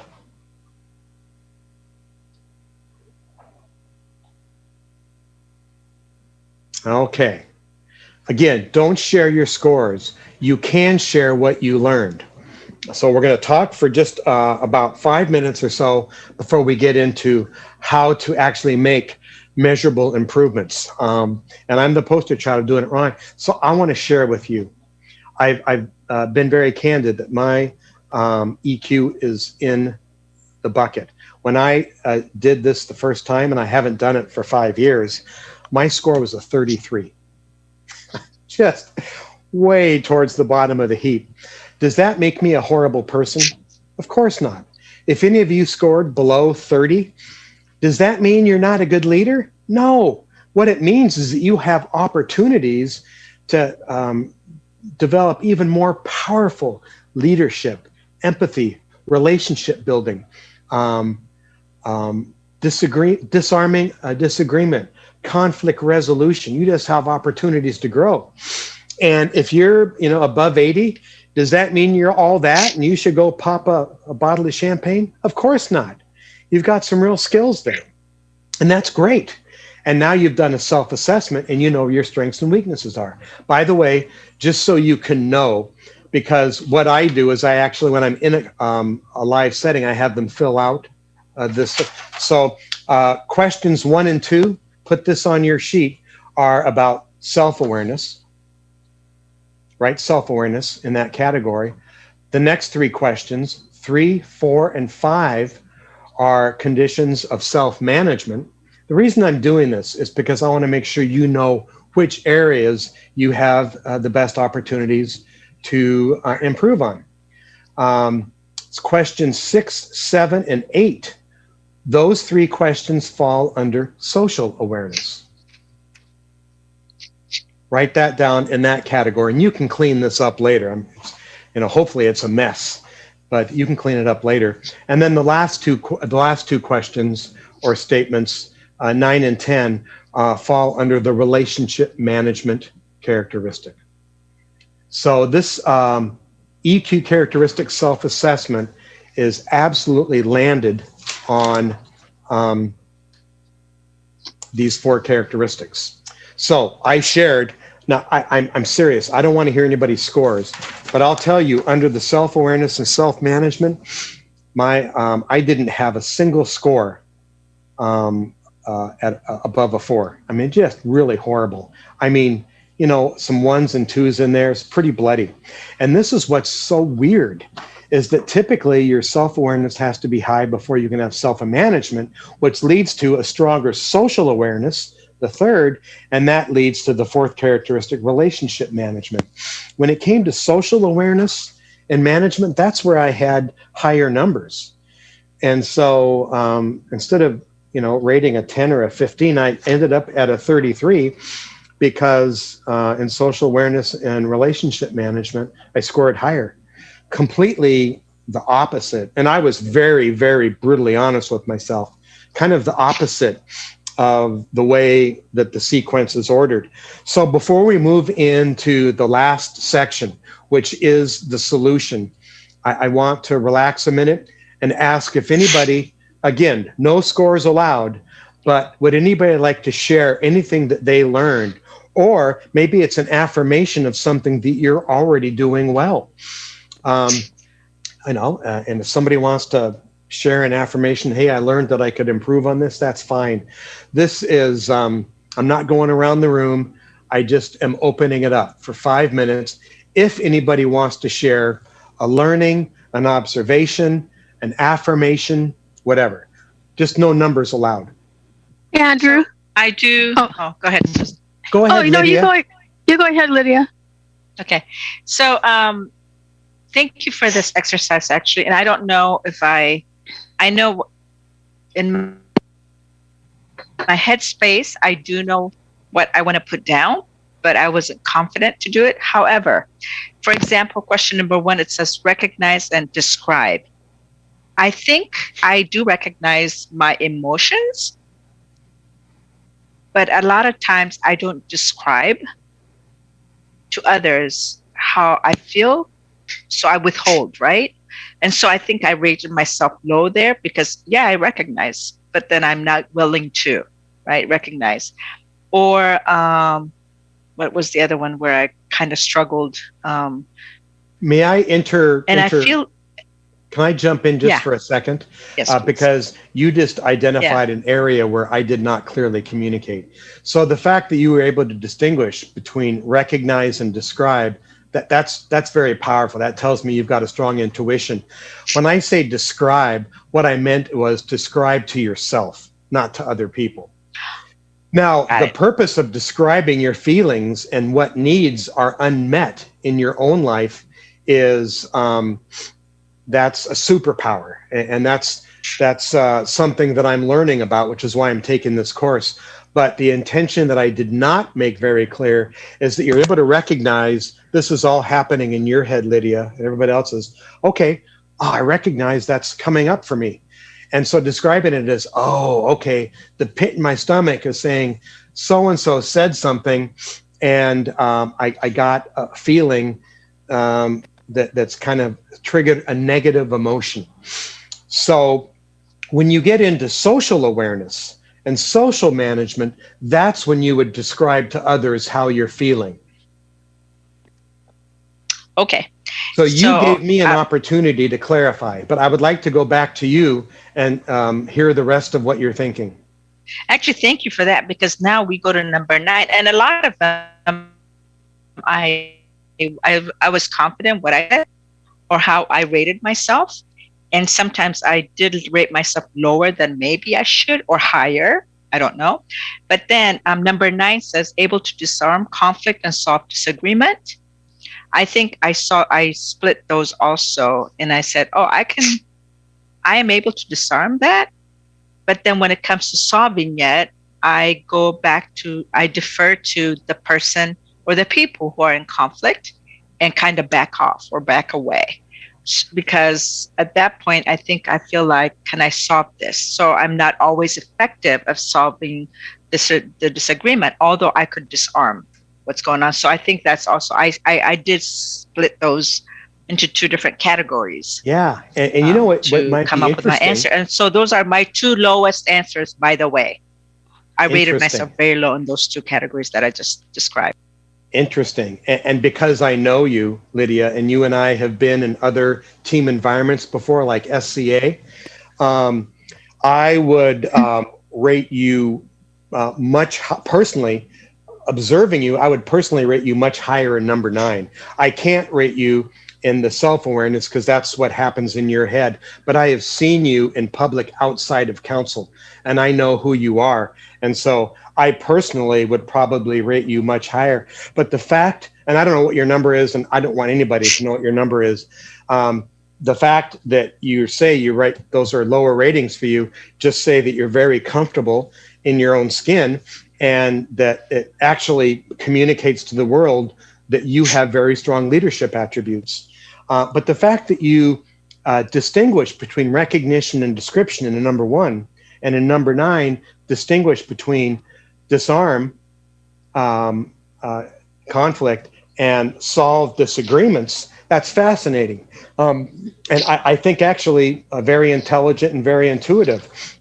So the thinking, and I'll just use this as a teaching moment, the thinking in EQ is that you have to be effective first at disarming conflict before you can move on to attempt to solve a disagreement. In other words, cooler heads have to prevail before you can solve disagreements and foster collaboration and build relationship. If there's conflict, you're not building relationship. And if there's a disagreement, you're not fostering collaboration. There's a lot of connective tissue here. And I'm doing kind of the 101 approach. And my guess is that you would probably do really well at the 201 training. If you wanted to do that, I could recommend somebody else because frankly, it's outside of my expertise. I'm really a 101 guy. I mean, I can get away with teaching this at a 33 aggregate score. Nobody's going to come to a master levels class. Actually, that'd be 501 from somebody who scores a 33. But I really appreciate what you shared. And that also tells me, Lydia, that you were very candid and honest with yourself, maybe even a little bit too hard on yourself. But I think that when we get into the solutions, you'll go, oh, okay, I could apply that to improving describe my own emotions to myself, or I could incorporate that into improving myself in terms of solving disagreements. So thank you for starting us off.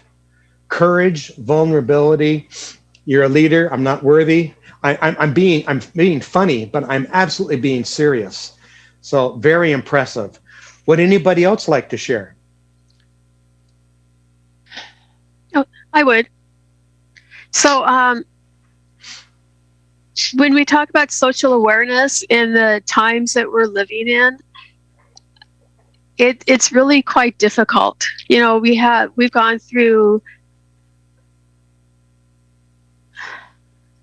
a pandemic, we've gone through an election that tore the country apart, and the country still is is torn apart and will be for a long time. And it comes down into the local level too. It comes down into our own very town, into Federal Way, where I'm sure there are many, many people who have a feeling about something and want to share something, but are afraid to, because they don't want to anger someone, or they don't want to appear to be, I'll use the word racist, because that's thrown out a lot these days. And it's really difficult times that we're all living in. And so socially, to be aware of what our town is, our city is, it's changed over the years. It's changed from when I was first elected to what it is now. So it's difficult at times. It's difficult all the time. You're 100% right. And this is a very emotionally charged time for us at the federal, state, and local level. And I think you put it really well. And I also think that kind of connects to something that Leandra was sharing earlier before we got into this, and some observations that she mentioned when she said, hey, in this virtual environment that we're in, it's much more difficult to recognize other people's emotions. And she's 100% right. And everything that you just said, Susan, reinforces that, but takes it to another level in terms of the context of your governing body. I took a great course.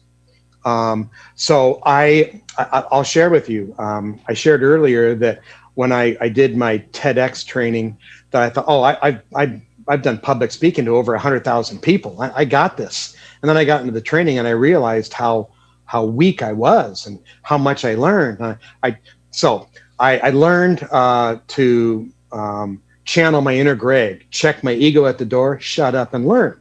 And it was very, very powerful, and it worked very well. But the other point is that I was raised by a single, my mom, I was raised by a single woman who was a feminist and a very smart and caring human being. And I never thought of myself as having a racist bone in my body. I have, my best friend growing up was Filipino, Mike Huertas, and we're still best buddies. He and Mark are still my two best friends. And so I attended this training at the University of Washington that was called Unintentional Bias. And I went to this training, it's DEI training, right? Diversity, equity, inclusion training. And I thought, same thing, ego going into training at, so I just don't have a racist bone on my body. And then we started going to this training about these unintended, unintentional, unaware biases we have. And I thought to myself, holy crap, the instructor was right. There's all this stuff that we're not even aware of that's going on. And so what you said just really resonates with me, Susan. So I'm just, thank you for sharing. We've got just a couple more minutes in our time. I'd like to open it up. If anybody, I'm not pushing for it, but if a new person would like to share, I'd like to open it up to some new contributions.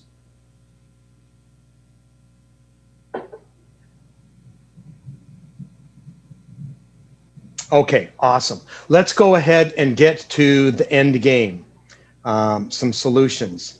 So I will start to share again. Okay, so just like I showed you how the brain works, I'm going to show you the mechanism. I'm going to turn off my camera to make sure I'm not hesitating here. But we're going to go into another visual. This is the EQ roadmap. So this is what happens. So boom, an emotion is triggered. Okay, that's what happens. And then in a nanosecond, we have a programmed biological events happen. And this all happens with really even our awareness. But based on those pre-programmed biological events, some of it could be genetic, some of it could be environmental. Probably most of it's environmental. But anyway, what happens then, our lizard brain kicks in and we react. And those 3 squares happen in less than 1/10 of a second.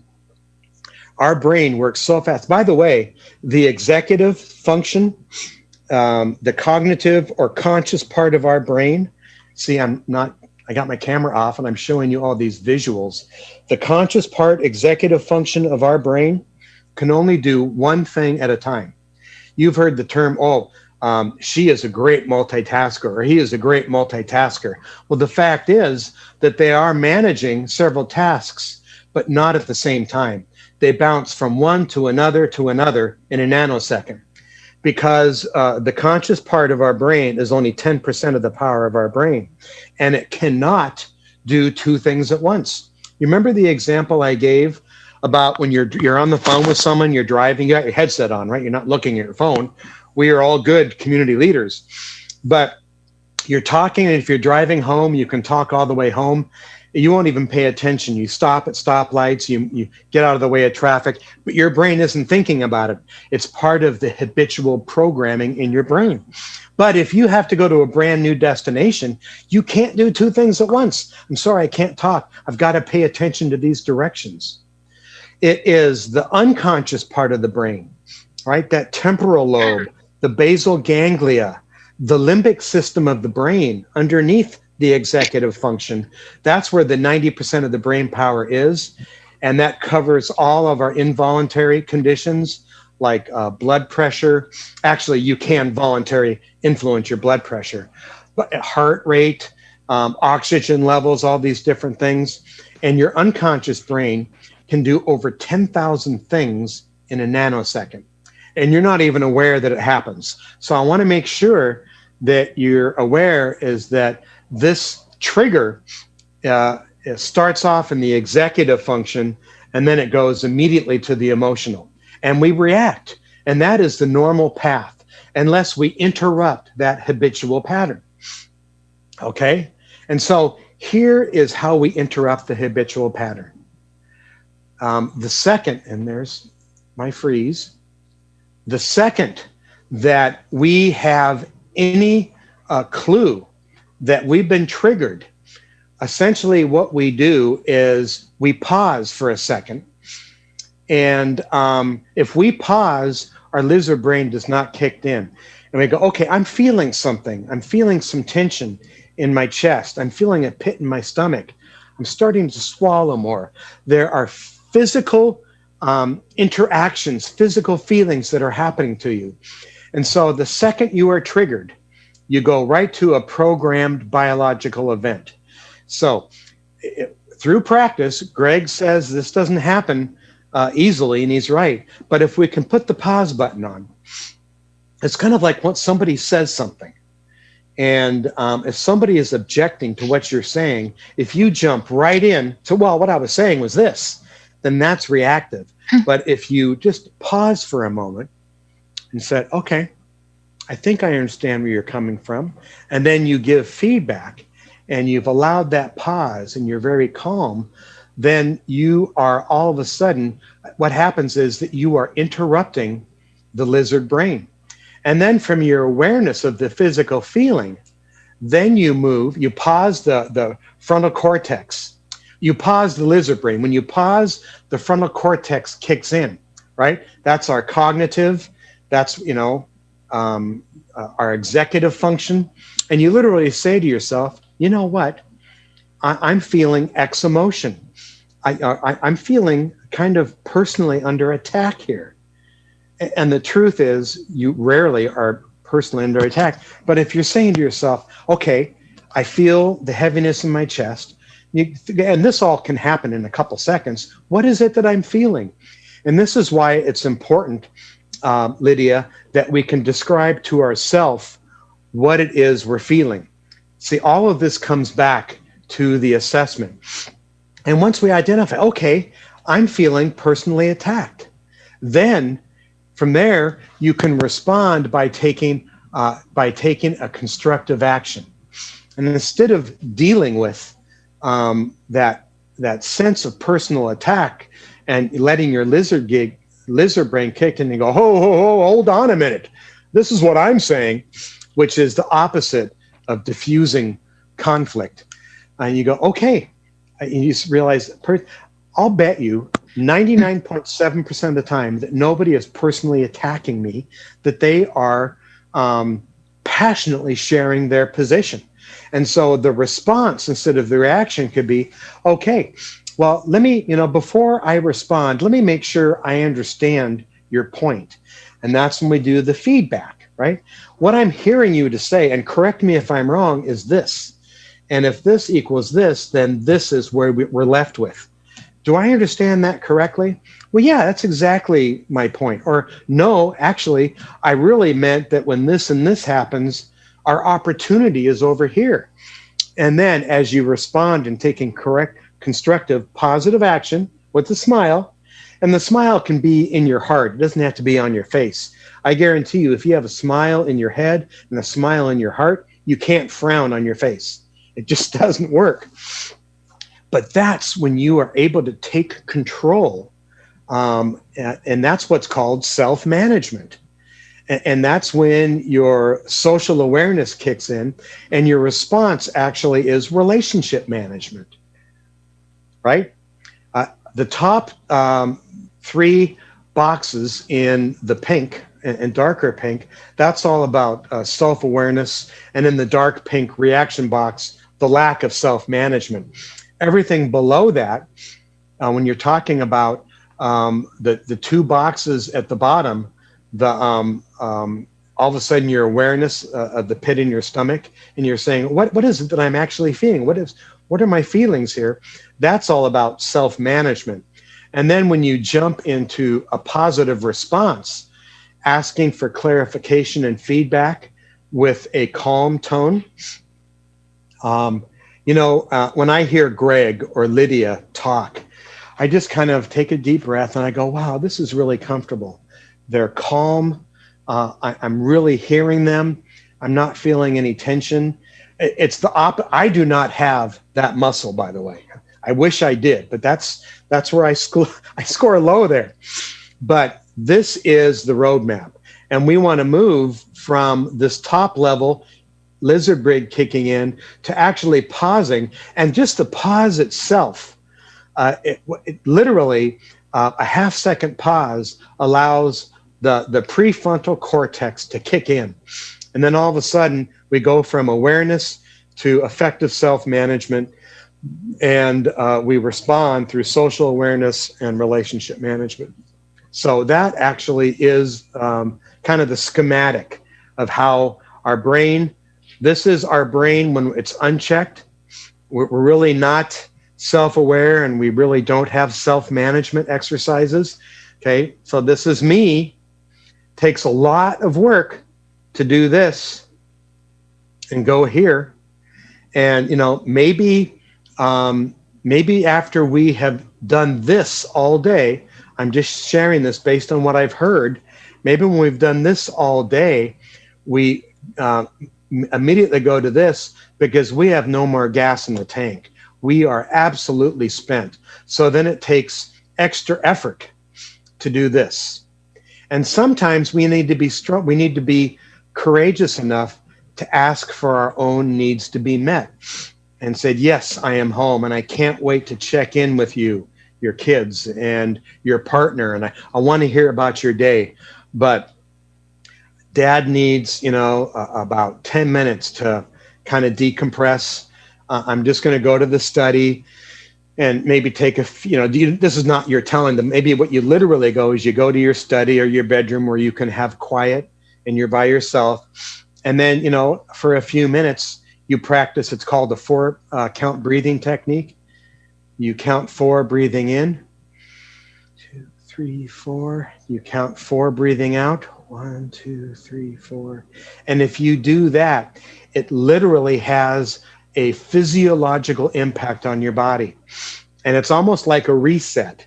And there's a lot of training around that I don't have time to get into. That's the particular technique that I go through when I'm going from work. And Sandra has enough courage to say, hey, lighten up. The prosecutor is in the room. You're just kind of, everything I say, you're challenging. And I said, you're right, honey. I need to go do my breathing exercise. I'll be back in 5 minutes. And when I come back, I can live in this space. And do I do this enough every time that I should? No, because my self-awareness sucks. Fortunately, I have a loving wife that can say, hey, just a little observation here. So let me jump into the last part of this and jump into the top ways to improve your EQ. These are the top 10 ways.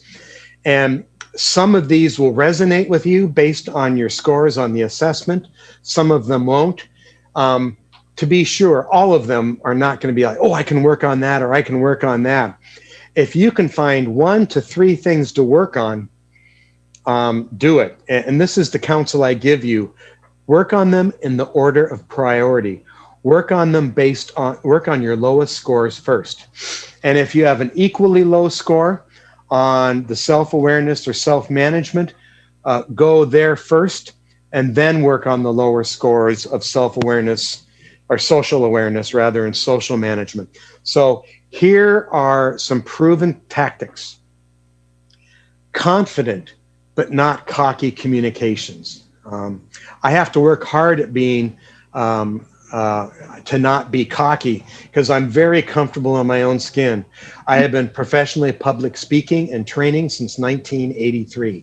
When I add all of the trainings that I've done, and the largest audience I've had has been in the thousands, maybe 3,000 or 4,000, but most of them are smaller, under 100. But when I add them all together, I've actually been in front of public speaking or training well over 100,000 people.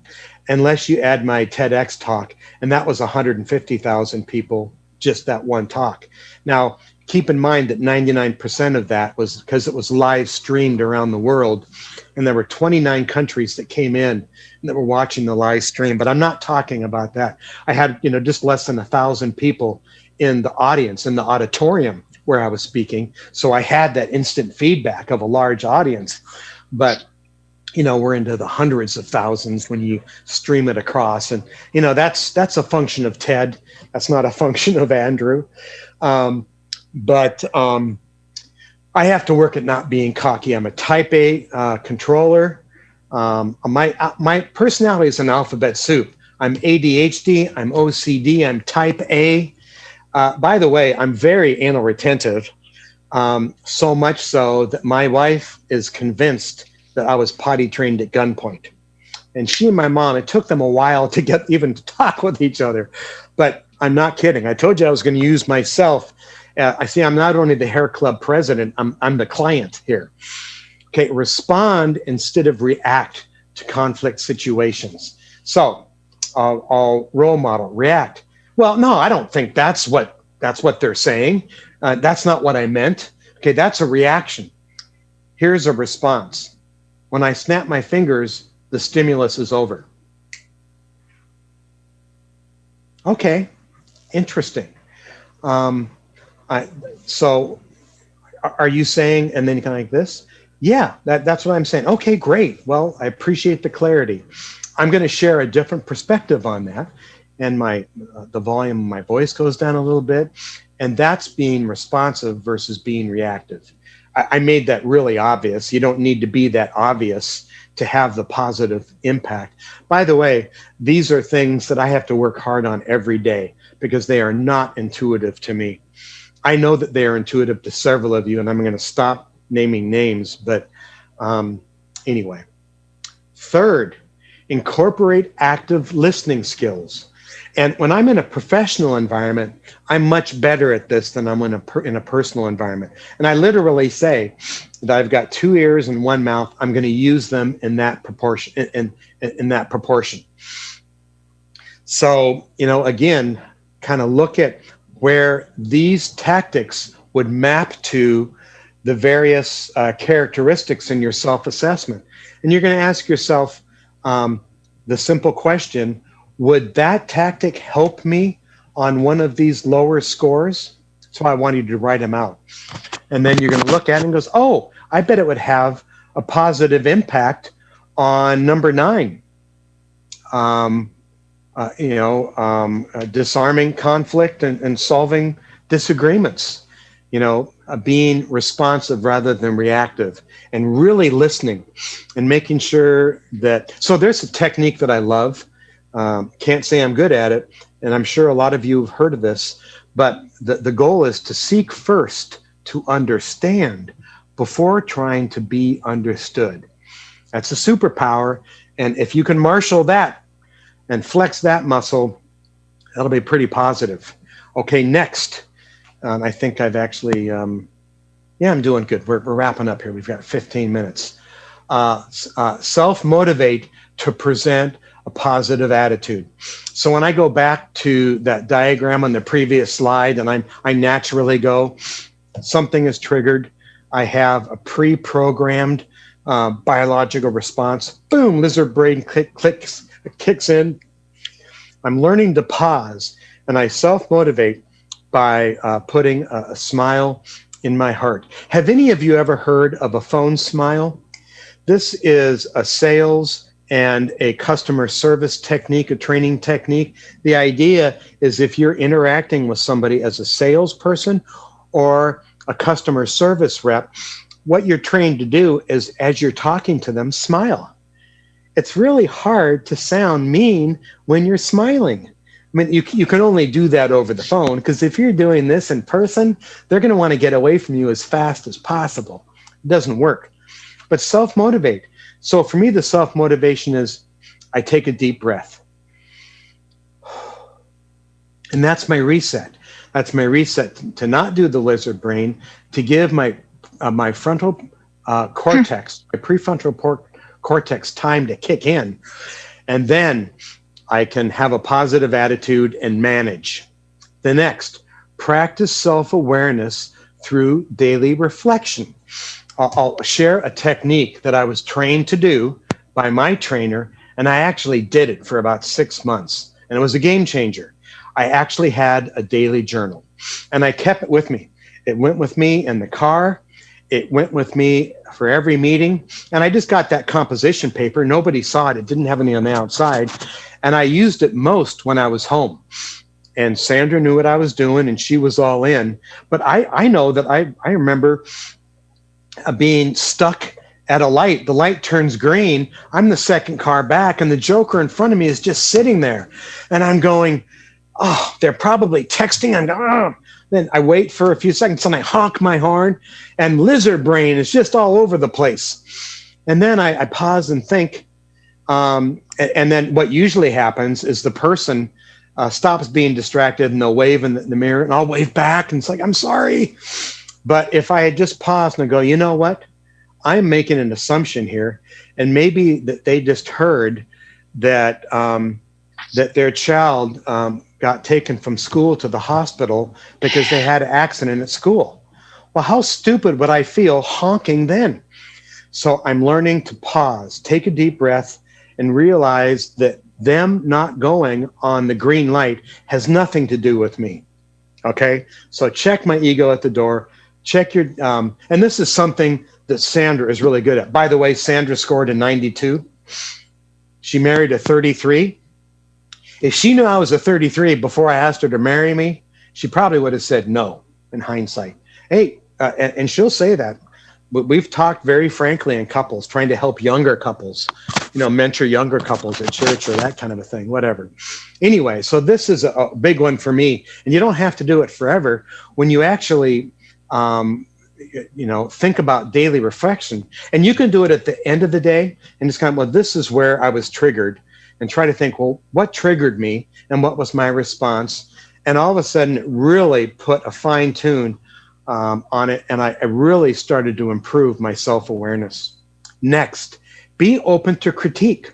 And here it is, understand before trying to be understood. So when somebody is critiquing you, or somebody's trying to give you advice, don't take it as a personal assault. That's how I always took it. Oh, they are personally attacking me. Maybe they could be trying to help me be a better person or a better version of myself. And so instead of letting the lizard, I'm using myself as an example because I'm the poster child of doing it wrong. So what I'll do is I'll go, wait a minute. This person is trying to help me. I don't get defensive. And I go, awesome. Thank you for, if it's somebody I'd never met for the first time doing that, thanks for having the courage to share that with me. I had no idea I was coming across like that. Thank you. Next, be empathetic by relating to others' situation. I've talked about empathy and empathy from the heart and getting out of your head and not thinking about your response. And don't be sympathetic and don't try to be an advisor. Clear your head and hear and try to really get what the other person's situation or circumstance is. And then finally, remain approachable and sociable in group settings, right? You don't want to be off in a corner. And my guess is that all of you and most electeds are not only passionate, smart people, but most of them are also social. And one of my best friends, and has been forever, she and her husband, Dell, we get together with them probably more than any other couple. Her name is Nicola Smith. And she's not part of SCA because she is the mayor, second-term mayor of Linwood. But she and I met back in Rotary when she was the dean of student engagement at Evans Community College. And she hired me at the college. And she was president of our Rotary Club before I was. And her EQ is off the charts. And when I became president, I asked her to mentor me. And we had a little joke that she would be the bird chirping in my ear. And she would never do it publicly. But we get together with such frequency. She said, hey, would you like some critique? And I said, yeah. And she shares things that she observes that I wasn't aware of. Very, very powerful. The point is that she is an introvert and she is not normally comfortable in social situations. But you see her in a social situation and you go, wow, she is really good. But as elected officials, we are involved in lots of social situations. And so we need to be, comfortable in our own skin. Again, understand. Make sure you understand before trying to be understood. So we are done. We've got 5 minutes left. I got enough time for, one or two final thoughts. I will take emails on questions on this content for as long as you want to send them. No harm, no foul, no cost. I want you to get value out of this. So we've got time, for maybe one question, or if you want to run right to the evaluation, and then you can just email me directly with your questions. I'm going to ask President Honda, would you like me to do the evaluation and allow people to email me their questions privately, or would you like to forget about the evaluation and leave a few minutes for questions? Which do you prefer? Questions. Thank you. I knew you would have an opinion on that, and that's what we're going to do. So we've got a few minutes. That's the end of the presentation. After we close on questioning the questions here, I'm going to make sure that we leave, 2 or 3 minutes at the end, because Mayor Farrell and Council President Honda are going to have closing remarks. So we got 2 or 3 minutes. Any final, questions?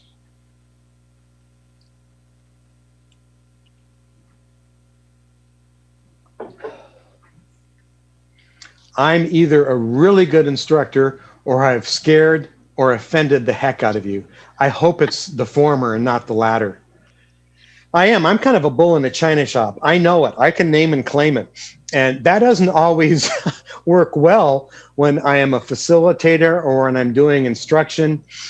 But sharing my own flaws and being vulnerable about the areas of my weaknesses and what I'm trying to improve on. And by the way, I have to focus on those improvements, especially self-awareness every day. It's my lowest score. Actually gave myself a 1. Well, I will jump in and share an observation. So during the EQ self-assessment, what I found myself doing is I had to take it in two parts. I compartmentalized my professional and my personal life based on my my upbringing and my trauma as a child. So I've grown up knowing that I am somebody differently in a professional setting versus at home.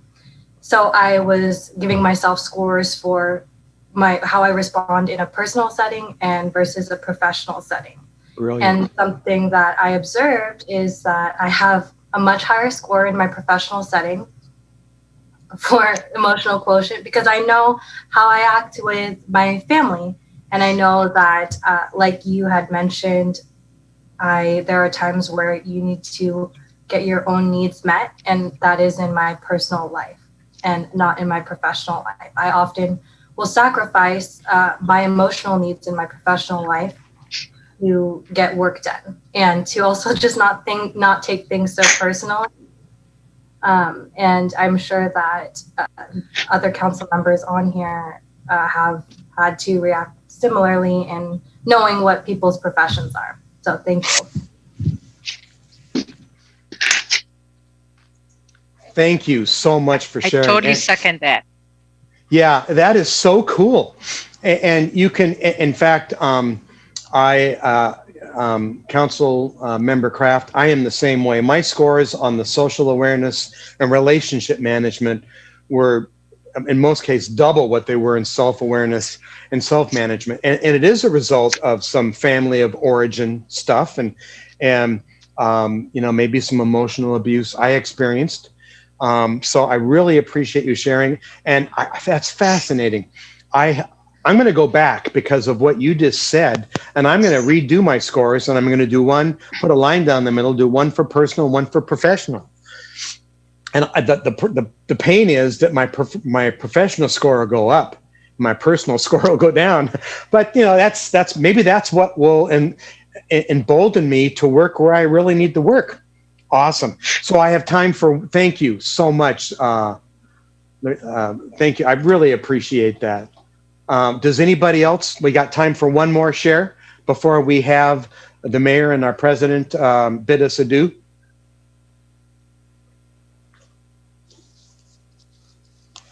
Okay, so I want to read you something. You might remember that I do my epilogues from Mr. Rogers, Life's Journey According to Mr. Rogers. I'm going to read this. It's very short, but it makes me think of all of you. This has been such a positive and uplifting session, and I just am so honored to be able to serve you. In 1963, President John F. Kennedy went to Dallas, Texas. He was going to speak there. If he had lived, these are some of the words that he had written to say. We ask that we may be worthy of our power and our responsibility, that we may exercise our strength with wisdom. It's hard to exercise our strength with wisdom, to be responsible stewards of what we have been given. You know how hard it is. You can't satisfy all the desires of those who ask, but you can translate some of the care you have inside of yourself to action on the outside. And so that was very EQ of JFK. And so I'm out. Thank you again, Mayor, and then our president. Thank you, Andrew. Let's give Andrew a big round of applause for a great presentation today. Thank you. Thank you. And I also want to say thank you to the council for Andrew. Let me start again. Talk about your efforts here. Really appreciate your candor and your your personal insights, and also really trying to get us to open up, and really a great presentation about thinking about the ways in which the systems work, but also about how we work. And actually, that's how I kind of thought about the two parts of this: is that there's the systemic part of this, and there's the part of our own personal systems about how we respond to things, both internally and with others. And so I think that's always really important, because we may not be as socially aware as we think we are.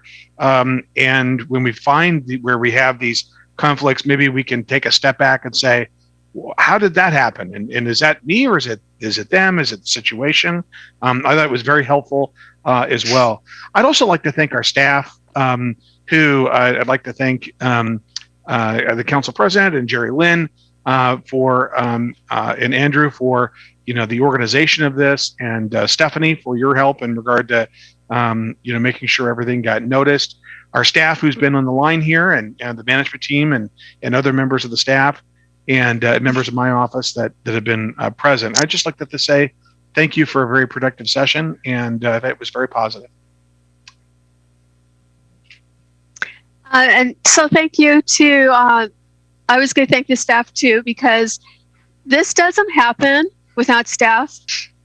Staff is behind all of getting this done. They're behind setting up the meetings with Andrew, and getting the contract with Andrew, and all the ins and outs that normally we don't even think about. Staff is the one that's doing all that. So without our staff, and especially without Jerry Lynn for the council, we wouldn't be here today. So I really want to thank her, and thank the management team for being online.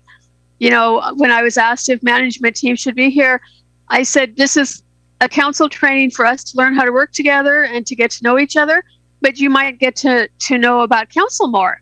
And so I think that our department heads probably know more about us as council members than they did at 9 o'clock today. And hopefully we all work together better because of that. I'd also like to thank Andrew for your help, and I'm looking forward to retreats number 2 and 3, because we have more coming up this year. And also, your prizes for the great job you did, Mayor Farrell, will be on your desk probably by Tuesday. And everyone else, they'll be on your desk by Tuesday too. Congratulations, you did a great job on that. I so wanted to change my answers. The minute I was picking a color, I wanted to change because I knew I was wrong. But anyway, congratulations, y'all did great. I think this has been a great day. And the sun's shining. Let's go out and have an amazing rest of our Saturday. Thank you very much for being here today. All right. With that, I believe we are adjourned. Thank you, everybody. Great job. Thank you. Thank you. Thank you, everyone. Bye-bye. Thank you. Thank you. Have a great day. Bye, guys. You too. Bye. Bye. Happy birthday, Susan. Thank you. Have cupcakes for me. No, for you to eat, not for me to eat. Bye. All right, I'll eat one. Okay. Bye.